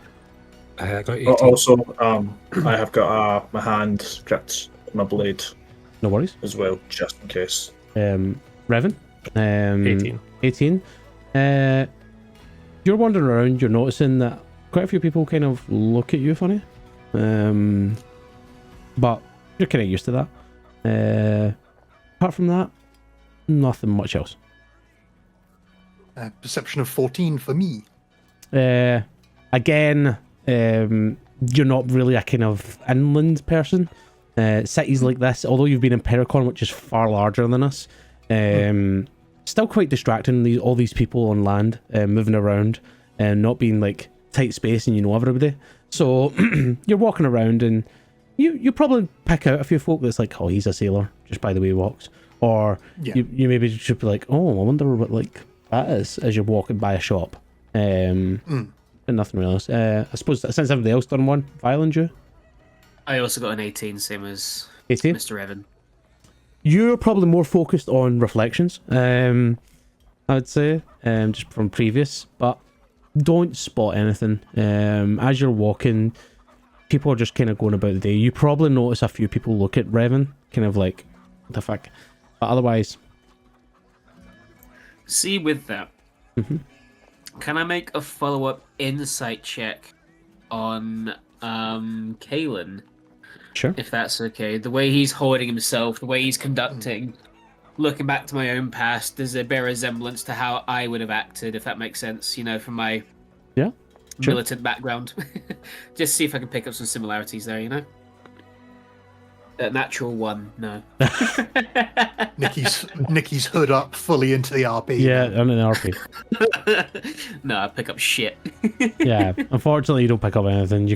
You're like looking for that kind of thing because you seem a little bit shifty, and then you just get distracted by maybe somebody that's looked at Raven. You're like, wait, what? And then you kind of carry on. But you guys eventually get to the Stone and Timber, and here, round this area, I would say is more like a industrial area of like our kind of modern town, obviously, like real life. There's a lot more warehouses, and the Stone and Timber is basically a warehouse. It's large, only one floor, and it kind of stretches. The sign for the Stone and Timber is like an anvil with a wooden log on top. And the entrance is like a warehouse door aspect, is massive, is big, and as you enter you see this workshop in front of you. You see large like saws, machines that are foot pedals, a whole manner of different things. You see a couple of people working on wood, maybe chiseling wood to different shapes. There is wood shavings everywhere. And then nearer the back, you see like a couple of stonemasons. So there's plenty of woodworking points, a couple of stonemasons, who are currently really just doing nothing at the moment, just kind of twirling a chisel in their hand. And then at the very back of the warehouse is a shop where the shelves are lined with tools. So that's woodworking tools, gardening tools, all manner of aspects there. And there's probably about 10 folk in here. I would say 3 working wood, 2 working the stone, and then a few other punters, and a guy at the very top who's behind the desk who's just got his feet up, just watching people.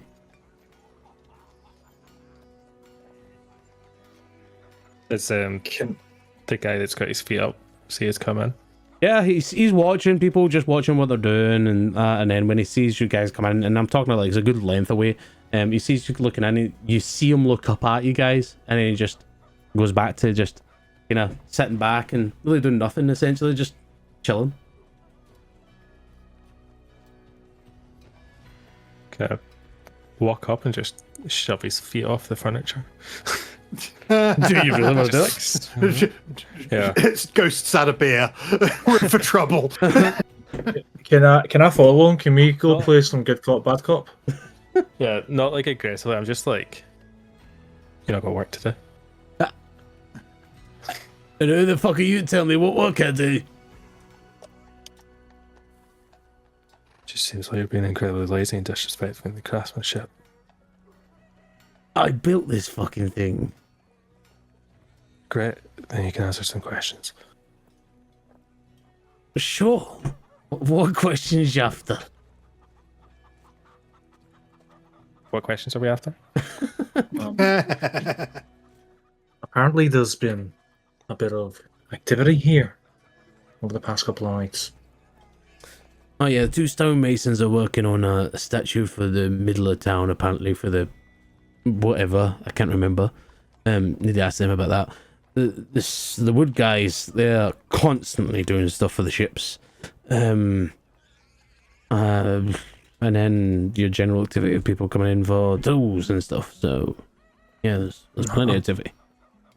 I wouldn't really say it's activity to do with the workload. I'd say it's more activity to do with something that's potentially sought after. Something that's maybe someone's trying to steal. Somebody's trying to steal, and he sits up and goes, Who the fuck is trying to steal out of this shop? And they all kind of stop. Not me. No, me. And I was like, At this point, can I like pop my shoulder a little bit so the hood falls and my braid is shown with the ribbon. with the ribbon, the pink ribbon. Never living this down.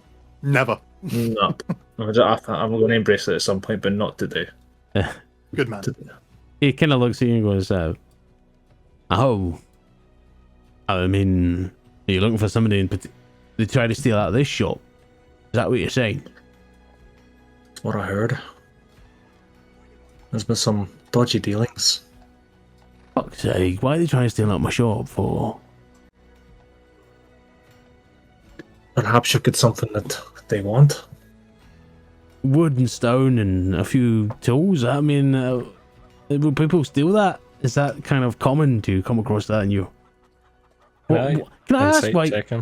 What can just as you? Oh yeah, you can go for it. But it's like, can I ask why the Brady Legion's interested in that? It's something's been brought to our attention that it could be something to do with the Varalite dynasty, and they know they've got this truce going on. But people are stealing fucking gardening tools or building tools to fight the Valeric dynasty. What the fuck is going on with this world? Well, if your company is helping to build the ships, some of those ships are sailing towards the Varalite dynasty. You could be held accountable for that. I mean, for aiding in the enemy. That's not on me. That's on the captains of the ship. I don't know what the fuck they do. I just repair the ships. I get money from it. It's nice. Yeah, but you're not doing full background checks on those ships. You don't know what they're being made for. Do you do full background checks on if you go and buy a dagger?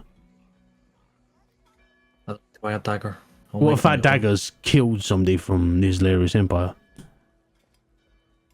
And it's been cut done and it has been done. Garrus is just... Violet's going to lean into Violet and just very quietly say, "This is going well."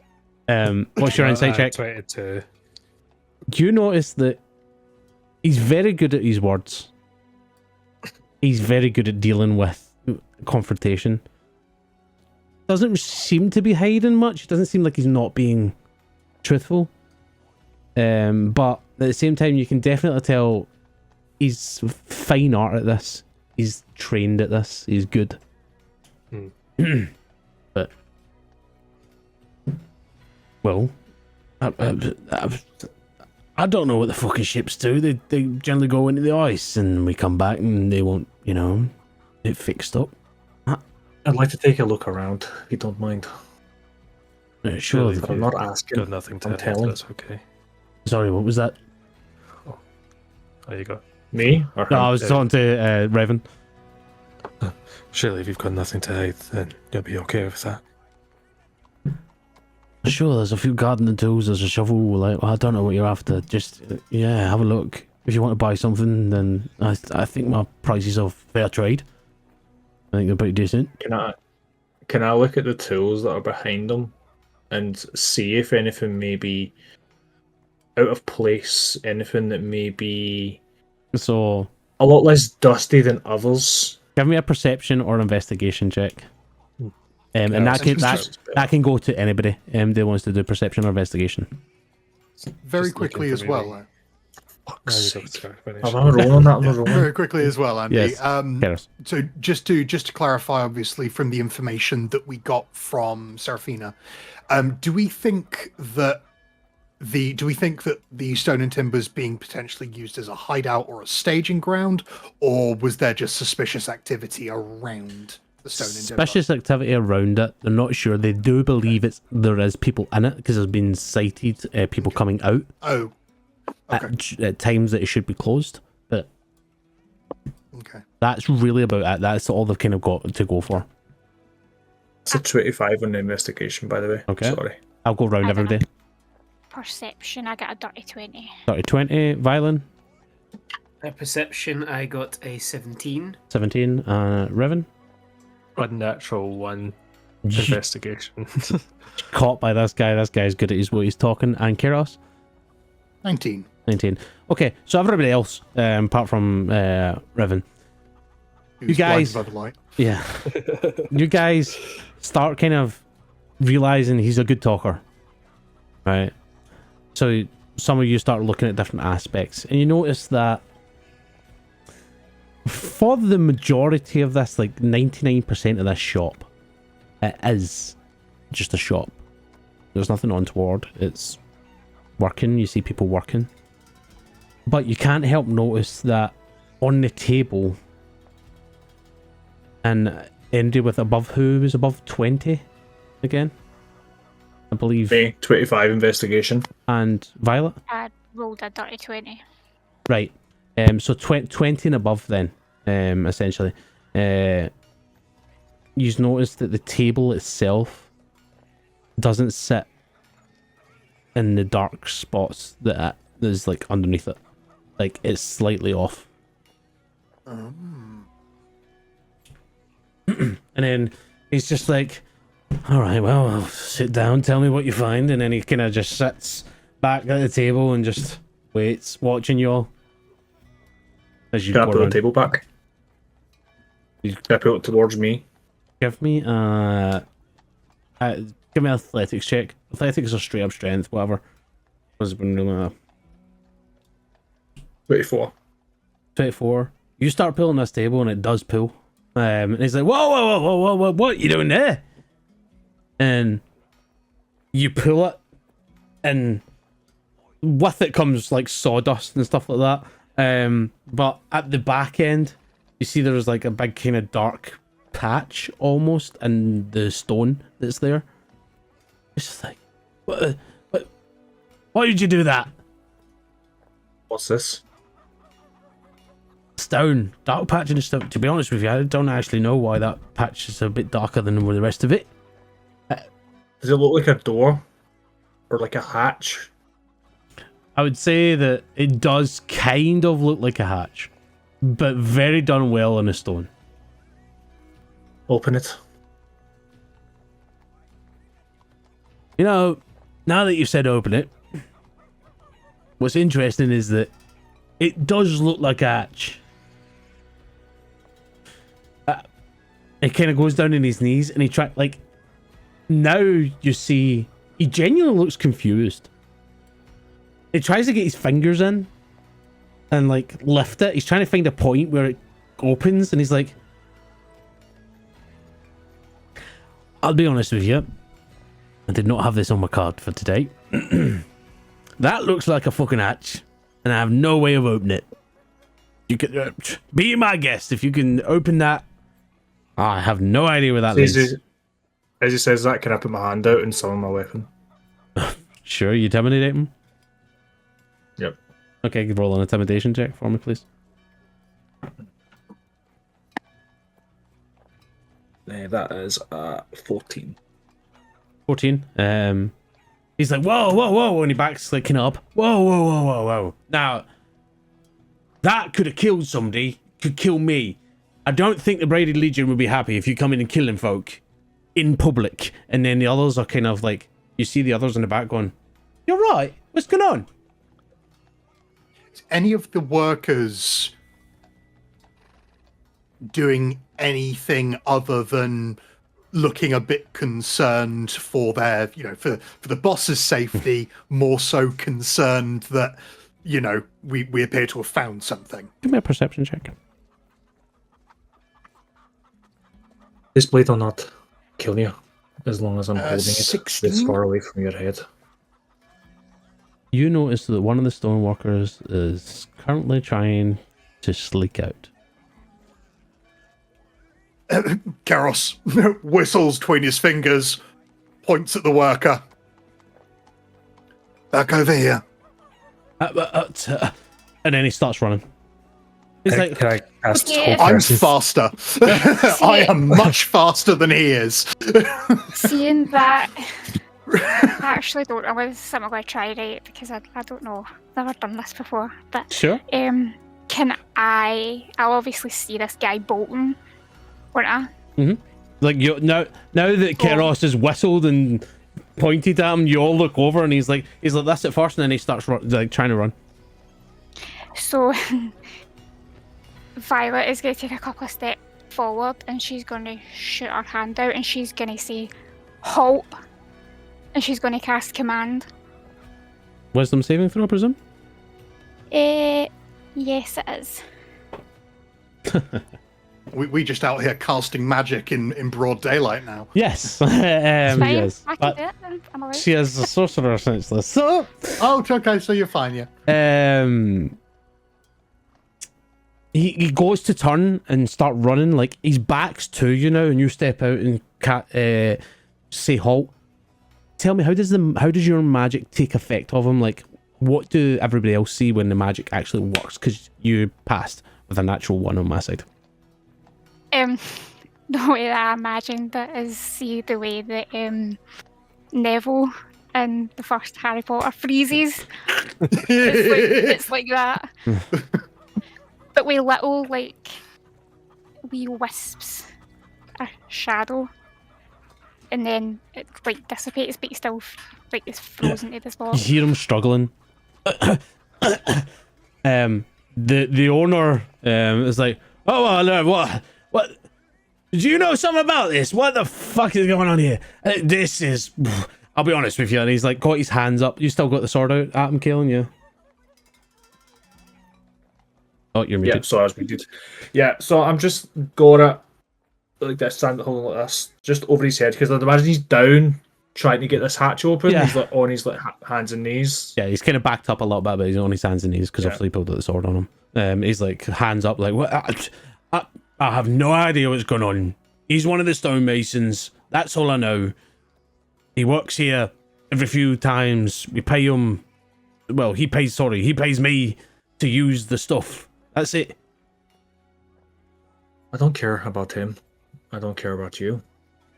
Then why the care fuck about you what's- here? I don't understand what's going on. I want to know what's in that hatch.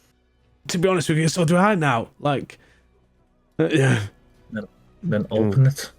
Revan drag the guy that tried to run away over to the desk. I'm tackling the motherfucker.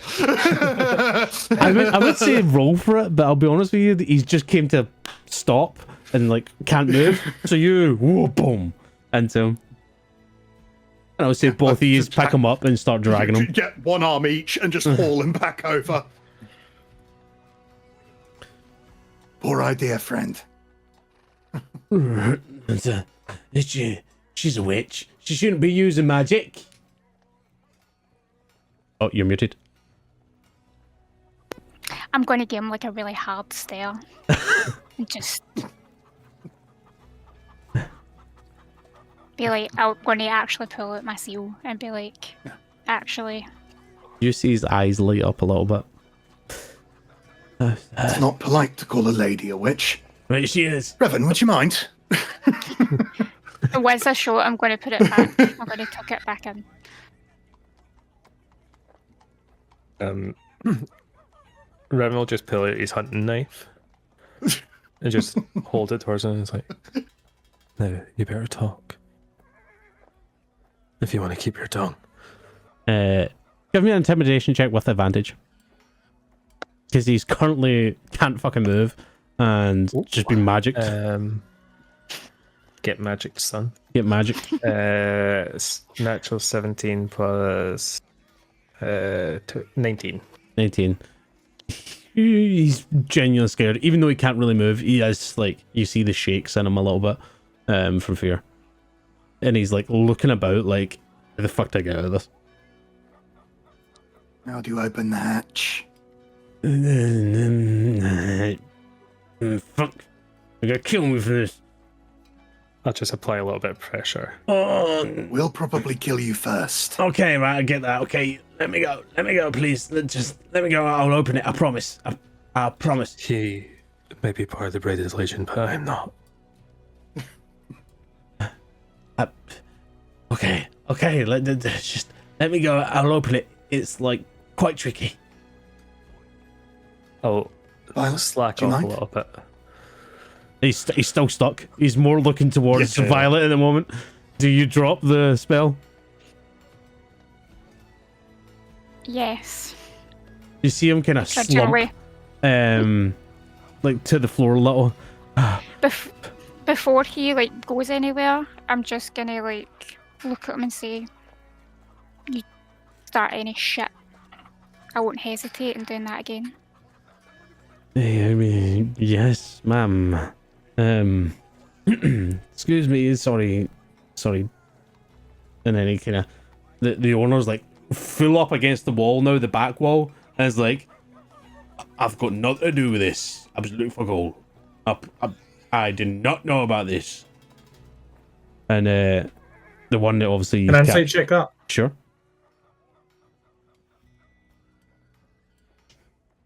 Oh, it's an 18 to die, that's good. That's a 20. Not natural. He seems to be telling the truth. Can get out of here. It's my shop. I don't really want to leave it right now. We'll leave it in the exact same situation as you found it. I'll be outside. Just out the door. Isn't it lunchtime for yourself and your colleagues? That's right. Every day lunchtime. Let's get out of here. Come on, let's go. And he like takes a wide berth around you, Kaelin. Yeah, and I'll unsummon the sword. As soon as the sword disappears, you see his shoulders relax. Okay, let's go. And he picks up one of the woodworkers and like practically drags him out. And it's just you guys and this individual. And he kind of starts crawling towards the stone hatch. All right. He pulls out a tool, puts it into the kind of edge of where the it looks like a crack, but you can definitely tell it's where it's been placed. And digs for a little, and then all he hears a click. And then he goes over to the other side and does the same. And then it's like, again, he's like, okay. And then the dark stone that's kind of, it looks like it's wet almost, like compared to the rest of it. That's like permanently like that. He puts his hand into the kind of center of it, and as he does, the stone shifts and opens up this kind of little section, this little hiding spot where there is a ring, and he pulls that, and as it does, the stone lifts like on hydraulics, and there's a ladder down. And I'll be taking your key. It's not really a key, it's just a tool, but there you go. I'll be taking it anyway. I'll put that in the bag for Lady Duskelp. I'm sure she'll like Misk tool. You can just call it the stone and timber secret key. Okay. Is it the tool that he uses? Is it a normal tool, or is it actually something for opening this hatch? It looks like a kind of wood, stone chisel you would normally see, like a kind of flat head and that, but it's got like a slight curve to it. Okay. But it's open. Ladders are there. Is it dark? It's dark down below, yeah. Can I see anything? You see the ladders go down to a platform, all stone. It's only about, I would say, maybe 15 feet maximum down. And yeah, from your perspective, because it's like a tight square.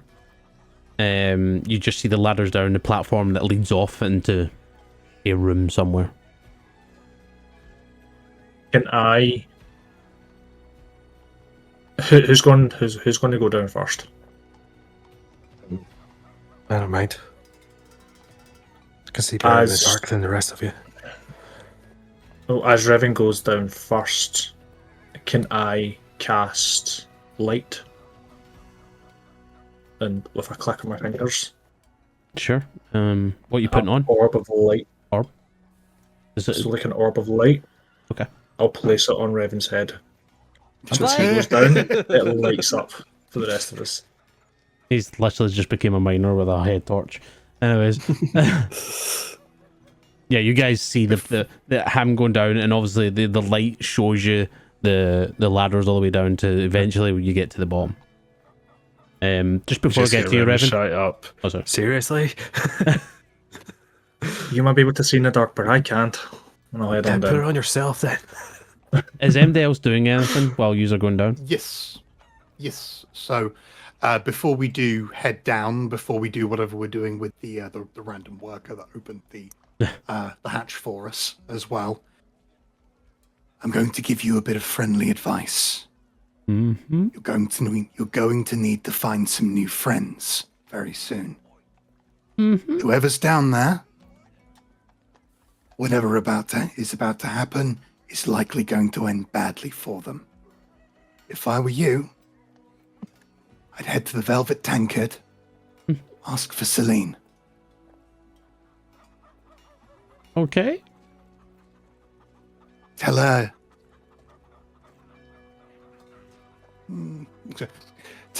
her new friends sent you.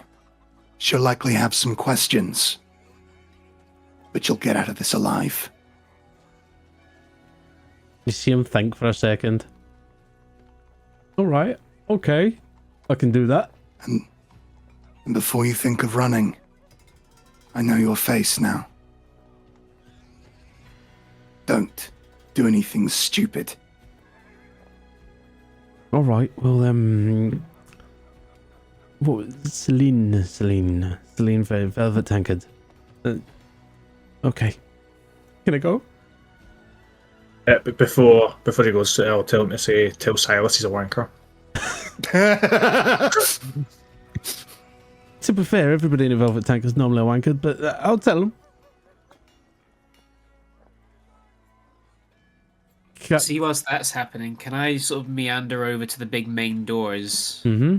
and close them and see if there's like a lock or a latch on the inside? I'll say when you get to the main doors, you see the owners like kind of outside, like just still chilling, kind of like at the kind of, I wouldn't say fence line, but the kind of outside area of the precipice of the store. You see him looking at you, and then when you shut the door, he just kind of goes, "Oh, okay," and I just shutting the doors and get it shut. You see that there is a kind of bolt, essentially, that comes down that you can lock the doors itself. I'll wait. Obviously, I'm going to wait for this individual to leave first that Karis has been speaking to, but then once that is, I'll be shutting and locking the door behind us. And you guys now are basically alone as the other guy kind of runs out. And Violent, I'd probably say you probably watch him a little. It does seem to run towards the Velvet Tankard. He does seem to be going that direction you guys came. And he's sprinting. I'll then turn to the owner and just go, "Pest problem," and I'll slam the door down and bolt it. Again, you just see him like, why the fuck? Type thing, like, why is this my day? But you guys are by yourself. Revan, you went down the ladder. Just before I get to Revan, MD else do anything. I'm following the light down. Okay. Yep. Violet? Yeah, I'll follow down as well. So he's all go down. So I presume then Violent will be last because he'll have to walk kind of all the way back through to go down. But obviously I'll turn my attention to Revan as you're the first one down. At first it's like, it's nice and dark. This is your comfort zone. This is fine. And then everything fucking lights up. like fucking almost like flashbanged, like holy shit. Like, why? But you still manage to keep your senses, and eventually when your feet touch that solid ground, you come off the ladder and you have to turn, and the passageway itself that you can see is quite tight. You can tell this was built as a kind of secret place. It's not been built as like a storage or like an underground part where they can keep tools or anything of the sort. This was built to be a secret. And the passageway is quite, I would say, from the like the back of the shop where the ladder is to maybe a third of the way back across the shop underground until you eventually get to this kind of wooden door. And no, unless you want to check it for traps, but there's no, it's not locked, you can open it. I don't want to check for traps. I just want to press my ear against it, see if I can hear anything on the other side. Perception check for me, please. Oh, that's good. 21. 21. Quite quiet. Revenal dry sword, and it'll just ignite into flame. There's a purple flame that runs along the blade, or that runs up to a deep red before pushing the door open. And as the door opens, and before you is now a bigger chamber. The ceiling itself is still a bit low. All of it is stonework, apart from maybe some wooden beams. Before you is this kind of large square table that sits in the center with 6 or 7 chairs that surround it, just skewed. There's a big map in the center, and at the other side you can see 2 doors, one that goes left, one that goes right, and there's nobody in here. It's still quite dark in here, apart from obviously the light that's coming from the spell light, but there's nobody in here. It's quiet. That's what you see. Can I take a look at the map? The map that you look at is a map of Rassalen, and then also another map that's to the side, which is kind of part of it is a ship route of out of Rassalen to different areas. So there's like, it goes to Valeric Dynasty, some goes to the north, the Eyes Open Ariota, and then there's one that go towards Drakenin. Like the side of Drakenin. Grab the maps and put them in the bag of holding. Okay. I know, like, I'm probably like last in the room, but are those maps drawn on at all? Like, there's like highlighted or labeled routes at all, or you see just... that one route has been penned, the one that goes to the Valeric Dynasty, and one ship route that has been like penned, marked. You see that the museum has been circled, and a dotted line has been drawn of a path that seems to follow the roads of Rassalen at first, but then seems to cut through buildings until eventually it gets closer to the Stone and Timber, which then I would say it's not directly on the Stone and Timber, but stops before it. See, would Revan know, see the Scarab's hideout that's underground, was that made to be underground, or did they inhabit maybe an underground structure? I'm trying to work out if there's maybe like a tunnel network. So the Scarab's Roost, is just basically a derelict building that had a kind of underground element to it, whether that was a basement for storage or anything of the sort.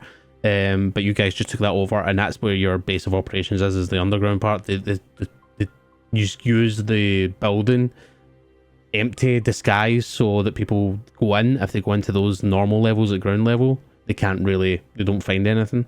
It's the bottom floor and the very, very top floor that you guys use. Okay. Interesting. Is there anything else of note in this room? Like any paperwork, any... Nope. Anything that might... See, once I get in the room, can I like just walk the full like length of it and just kind of like put my hand on certain sections of the walls, like with looking for like. Investigation check then for me, please. Oh, that's a 19. 19. You go across, the stonework itself is kind of cold, dusty, and as you're going across, you don't find anything. I presume you were kind of looking for a false, like, or a handle or something. You don't really find anything, but there is still those two doors that are at the bottom of the chamber. One left, one right. I'll head over to one of the doors. I'll go the right. Right. And I'll have like a listen. Have my perception check, please. It's 11. 11. Don't hear anything.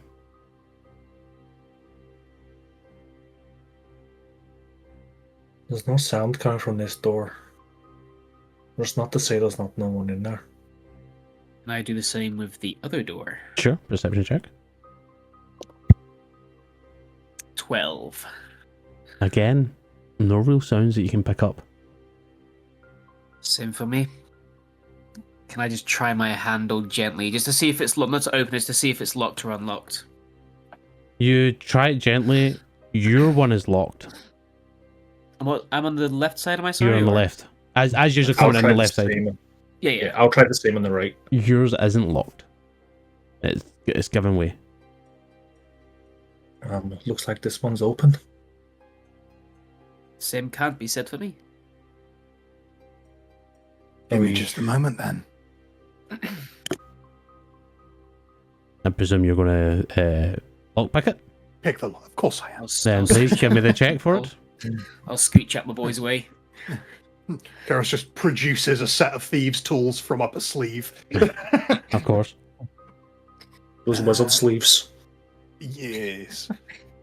Bloody hell, what is So thieves' it's tools expertise? So it's Dex plus proficiency, isn't it? So, yeah, Dex plus proficiency. Yeah. So sweet. So flat plus 10 for me. Yay, expertise. I will stay by Karos's back just in case, and I will draw my sword. Just in case it's like someone on the immediate other side of this room, like the sword's ready. That's a one reaction. No, once again, continuing my dice's weird obsession with doors, it is a natural 20 for a total 30.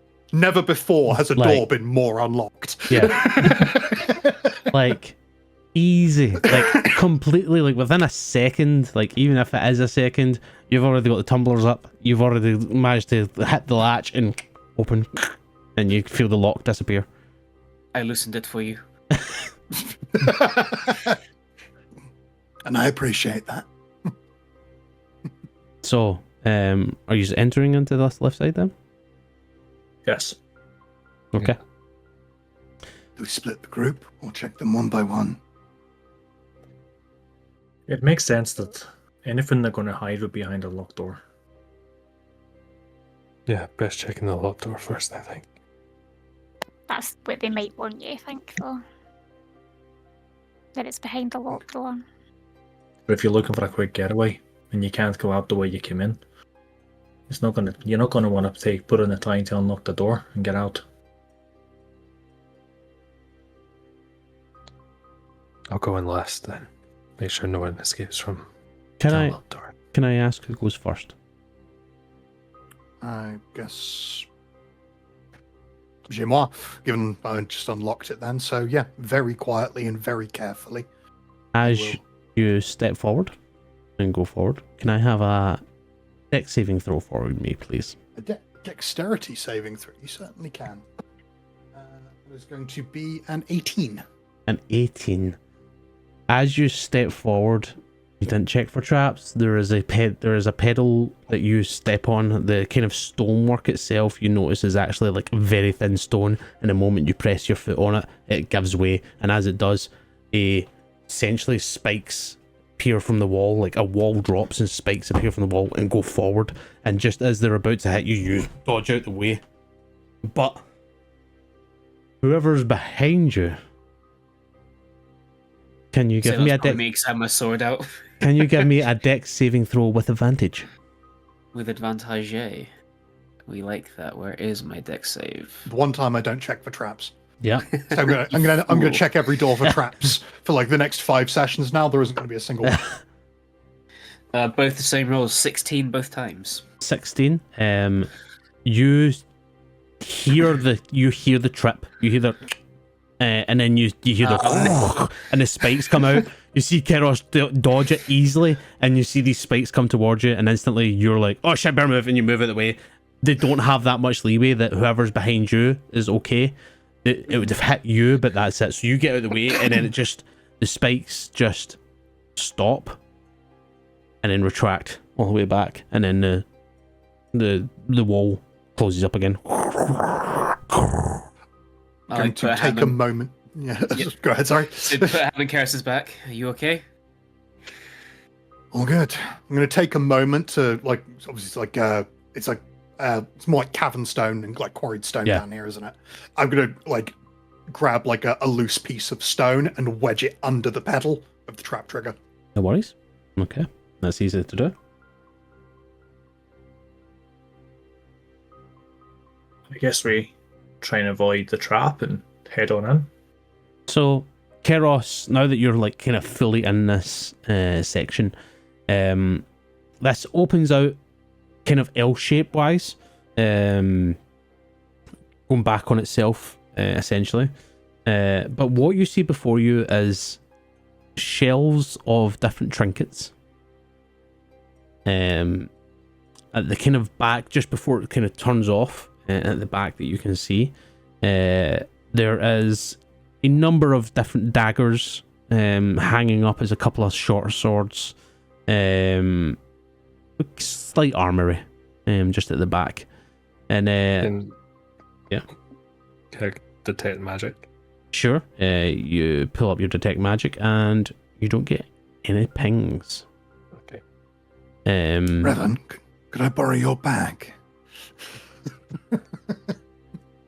I open the bag and accept the junk. And Keros just starts going.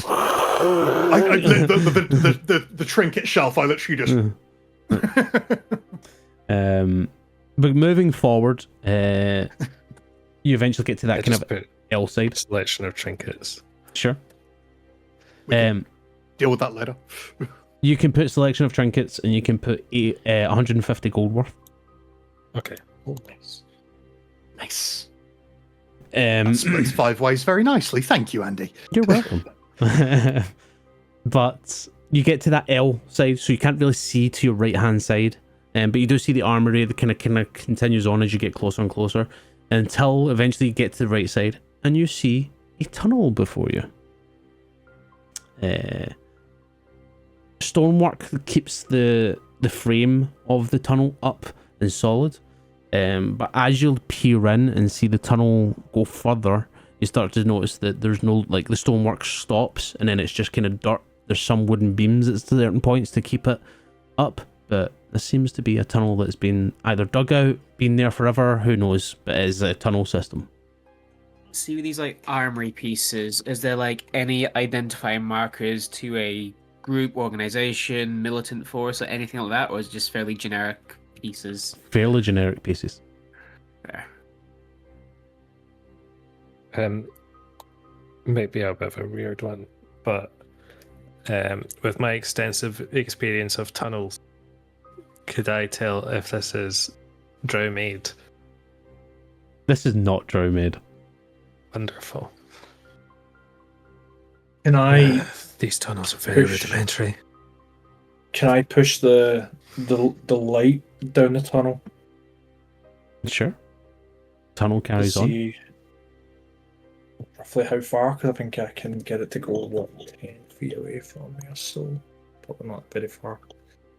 Can I just see Check. to the end of the tunnel? I mean, Got 120 feet. I was going to say, It's 20 feet square. for 120 feet, you can see the tunnel just keeps going.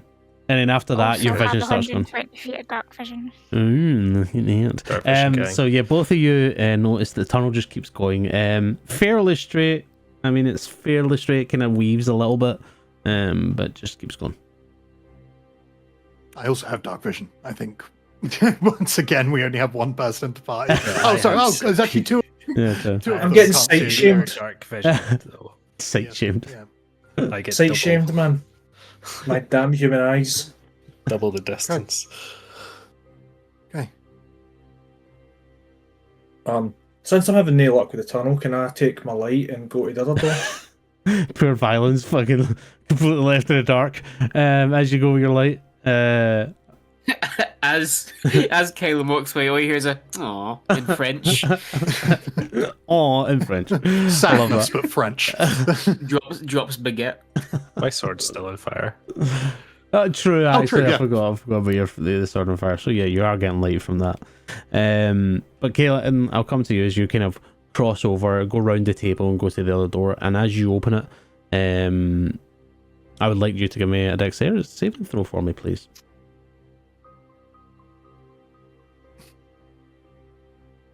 Oh, I'll roll on that. I'll roll on that. Oh, Okay, sorry. Caleb. That's that. 19. 19. Similar to the other one, there is a plate that you stand on, and this time it is from the ceiling that you didn't see coming down, and it is literally like at that one blade, this kind of long blade that comes down to almost like a scythe, essentially, comes down to get you chest height, but you manage to just avoid it as it just loosely sits there. Good old So- pendulum traps. So is it? I'll let it reset, and I will try and It stays shimmy down. my way. Almost like you need to Yeah. reset it yourself. Alright, okay, that's even better. I'll head on the room then. You see similar thing, but this time the opposite direction in an L shape. But here you see sacks of food, and different kind of climbing gear.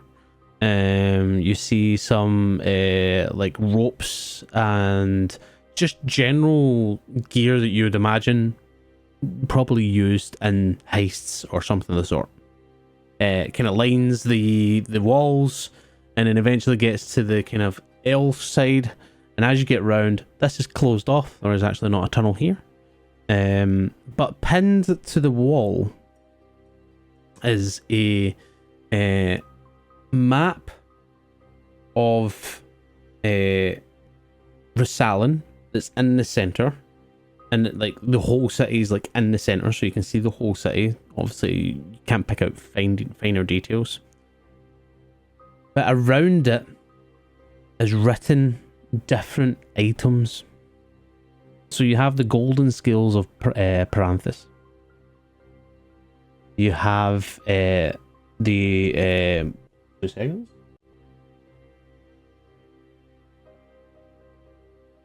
The Sword of Lyra. And Lyra spelled Lyra. Leira. Lyra. Lyra. Okay. The Flame of August.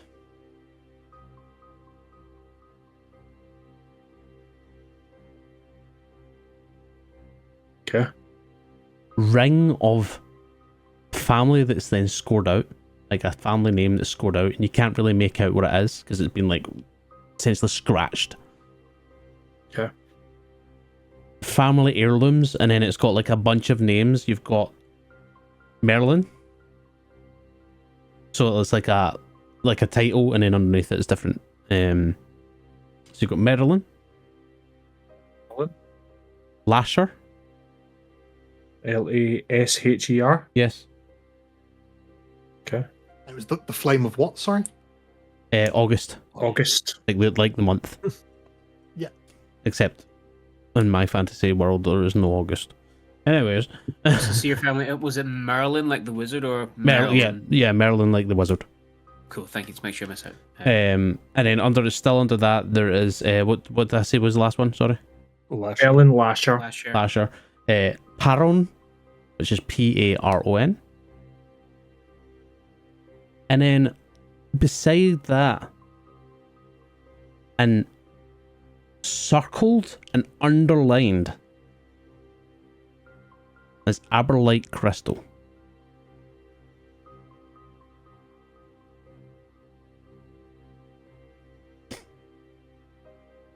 Doesn't say Here anything I else. go thieving again. Does it say on this map the locations of where these are? Or does No. it just say these are probably going to be the next things they attempt to get? It seems to be a list.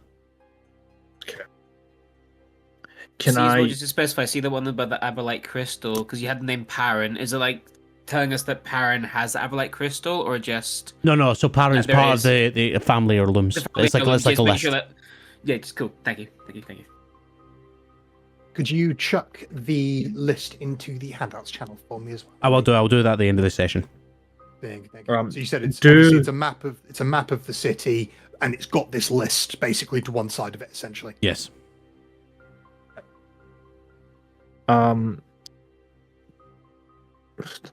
Can I roll a history check to see if I know of any of these items? Probably won't. Sure. Well, that's a natural one, so I know fuck all. Don't have a clue. Cool. Yeah, I'll take that off the wall No worries. and I'll bring it over and I'll feed the information back to the party. Would we recognise any of it? You can all give me a history check if you want. Sure. 17. There it is. 4. So, Violet, no clue. Violet?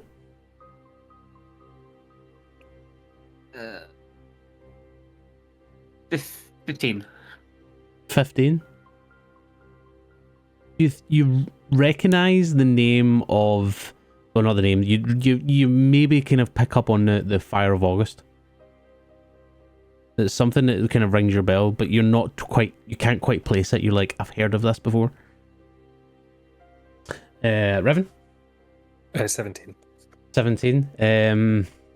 Going by yours, because your DC will be a bit higher because you don't know much about the surface world, I would say that nothing really takes hold for you. Keros. I am joining Nikki in the Nat 1 gang. Fuck all. Yeah, I've never been here before. That makes sense. Well, do you want to go back and feed this information? Perhaps see if we can get some guards or some outposts on any of where these items may be, because they could be the next stop. They've already got the golden scales. We could make some good money from this, though. What do you mean? I'm sure Duska will pay for it. So, what did you say, sorry? Duska, Lady Duska will pay for it. That's what I was saying. Why don't we go back to... I don't know if she'll take that to the authorities, though. That's what I'm going to do. I don't know this woman. My loyalties lie somewhere else. And if this is information on getting Masala, then I'm going to hand it over there.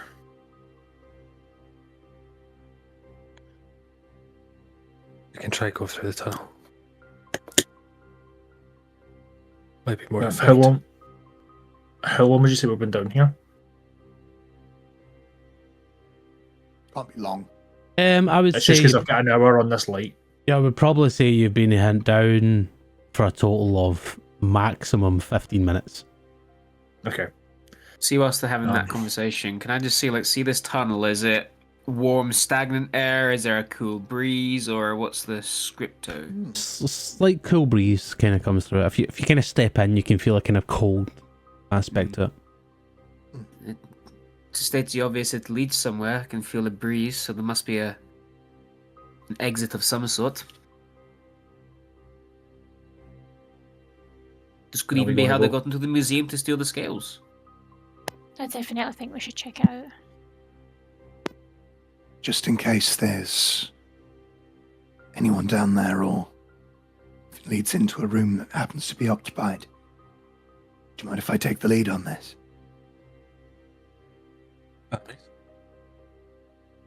I'm going to move slightly ahead of the group. Ghost, how far does your how far does the light from your sword stretch? It's a bit of, the sword isn't magical. It's just because I The flames. retconned my Yeah. class, so I lost an ability that Raven once had. So, So it's technically just a green flame blade. I would just say Okay. then it's probably only stretches maximum 60 feet. That far? Oh no, well, flame, sorry. No, probably about I 30 would be feet. happy with like 10 Like feet. 10. Yeah. True. So, yeah, what I'm going to do is move. I'm going to move, like, basically to the very edge of where the illumination is, just so that if we go around like a turn or a corner or something, I can signal back Okay. to I wait or presume extinguish stealthily? it and stuff. Oh yes. Is everybody going? I won't. I'll stay back. Okay. Yeah, you know, I'll go. I'm a liability. Then can everybody give me stealth checks apart from Kaelin?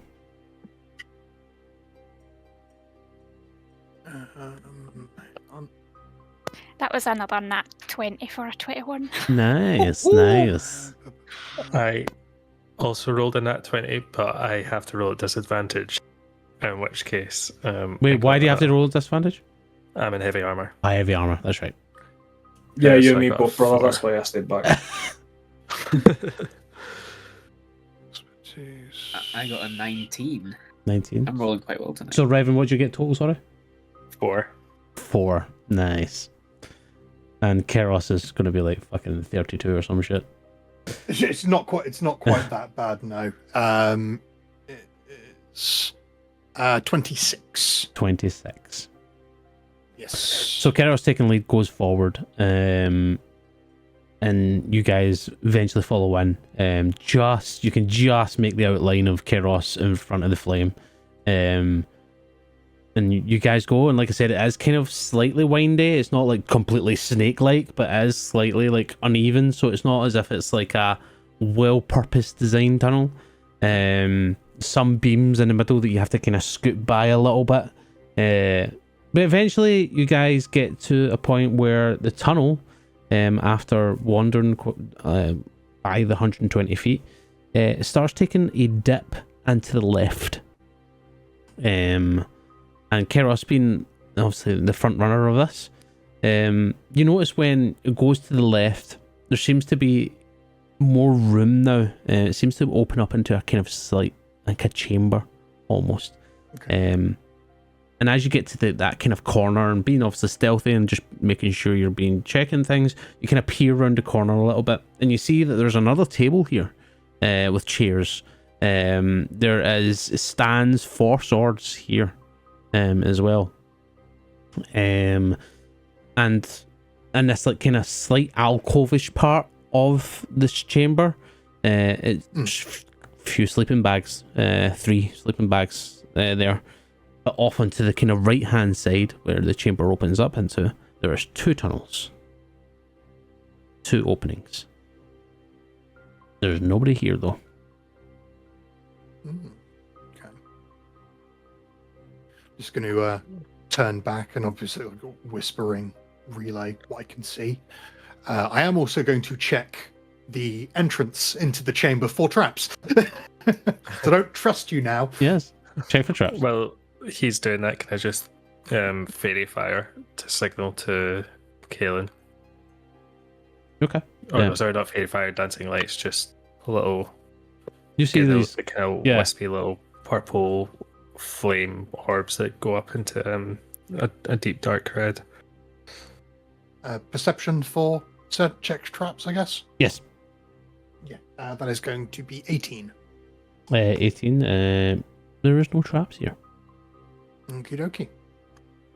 So Kaelin, you see this kind of signal towards you. And I'll go towards it. I'll assume that means it's somewhat safe. Okay. Stealth check. Yeah, yes, if you're going stealthily, yeah. No, I'm not going to go stealthily. I'll just head on. So, Raven, after you do the dancing lights, you then hear the ching, ching, ching as Kaelin starts walking down the tunnels. And That's a 15. Oh wait, did you do a stealth check? Yeah, just done a 15. All right, sorry, I thought you were saying you were not going to do the stealth. Right. Oh, sorry, my brain. Yeah, Fair it's enough. been a long Okay, day. so he's fairly quiet then. Keros, do you? I presume after you've done your kind of check, do you go further in? Yes, yeah. Go and have a nosy at what's in the chamber. Well, apart from what else I told you, the only other thing on the table, again, is the same list essentially, just a wee bit more neatly written. With the aberlite crystal being at the top, and the aberlite crystal is again underlined. What you do see is that they seem to have put tick marks to a couple of them, and the tick marks that they're next to is the golden scales of Pranthus. The ring of the family name that's been scratched out has been, but all it is just ring. So that's just been ticked. I'll put ring of unknown family. And then at the bottom, at the top where the aberlite crystal is NEX.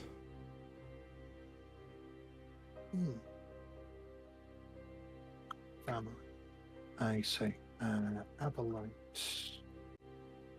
crystal is you said it's underlined at the top of the map, and it's got the word NEX next to it. It's not a map, just a parchment, a piece of paper with all these listed.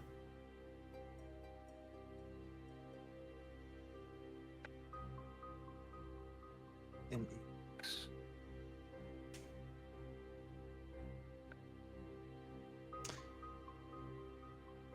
Does anybody have a passive perception of 16 and above? Nope. Oh, so close at 15.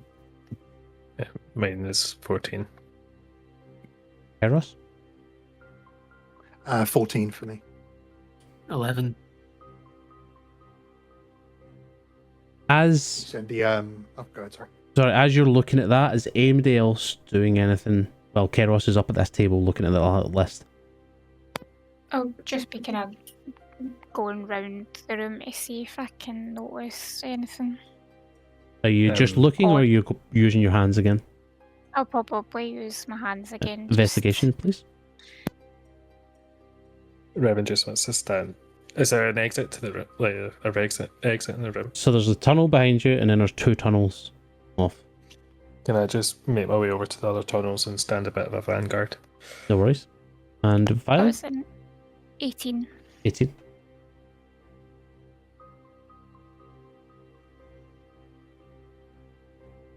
Can I go over to, I don't know, what do you want to call it, sleeping bags, and just not pull them apart obviously, but just see if there's recent signs of activity in that area.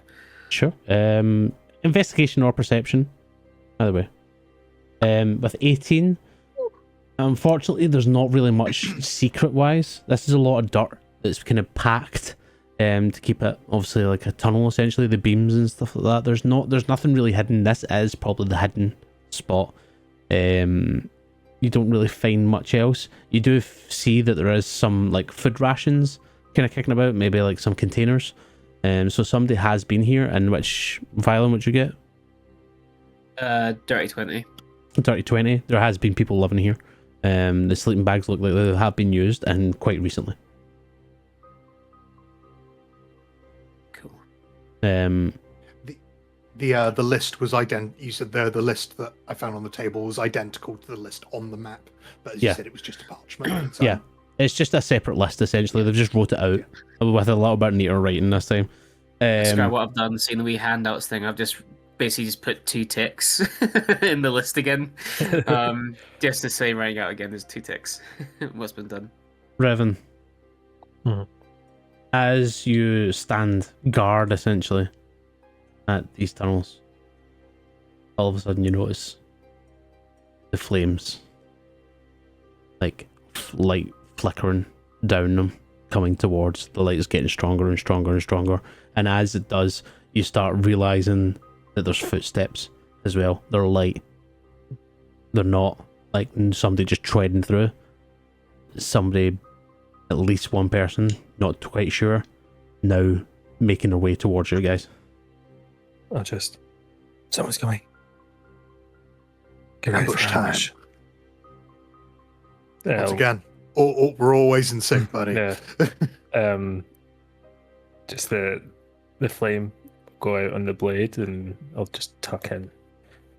Yeah, I'll probably do the same with the light. I'll cut the light out, and then I'll try and get in a position where I'll see them before they see us. Yeah, I'll try and hide as well. Presume I'm Viola. gonna hide with an opposite tunnel sort of thing. Okay. So hopefully they'll walk into the room and I'll be behind them at that point. Can I get brand new stealth checks for me, please, as you're now doing a separate action of trying to hide, essentially, and not just mask your movements? 22. 10.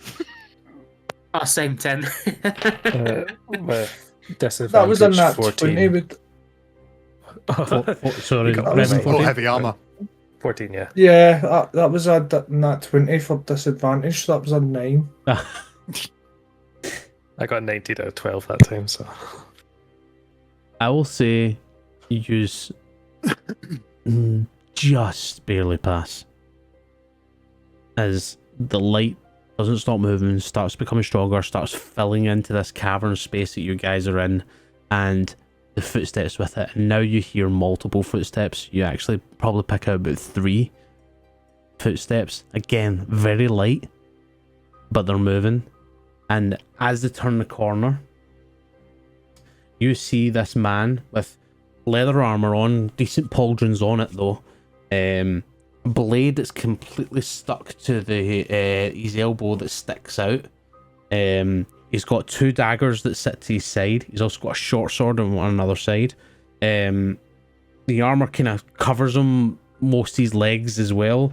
A cape on the back that's kind of all dark colours, mostly dark green. But he wears a mask, this white mask that's porcelain that goes like... the detail of it kind of sharpens his cheeks and sharpens the jaws, and you can see it sits underneath the chin. This mask, his hood's up, so you can't actually see any hair at the moment. Very well built individual, and at the moment he's just walking, and then all of a sudden he stops and looks up. Doesn't see you guys, but notices that just has a sense around him that something's off. Can't quite place it. The other 2 that come behind him are just 2 guys, one with dark hair that's got hood up, and the other one who has kind of long hair that kind of sits just outside, again hood up, similar colour clothing, dark greens, cape over them, leather armour that's not as good as the masked individual, but they both like kind of stop like, you alright? And the one behind the mask, and you hear it slightly muffled as something feels off. And that is where we'll end tonight's session. Ah, you bastard! Boo! See that description quickly. All of them of at least 5 foot. Was any of them halfling-esque? No, none are halfling. Interest. We're about to 1v1 the Jack of Blades. But I was actually planning to have that scenario happen a little bit sooner, but yeah, that's what it is. That's the way sessions go. But thank you very much, you guys, for being part of that. I hope you enjoyed it. To the audience, thank you very much for watching. Definitely getting a lot more lore in there and a lot more detail in the story. But as always, thank you very much for tuning in. Please like, subscribe, follow, join us in the link tree in the Discord, which will be below. Be part of the community. This will be released bi-weekly, so tune in 2 weeks' time to come join the next session. Just to let you know again, this is obviously pre-recorded. Otherwise, thank you very much for tuning in. I hope you all have a good night or whenever you're watching it. And yeah, we'll see you in the next one. Good night all. Bye.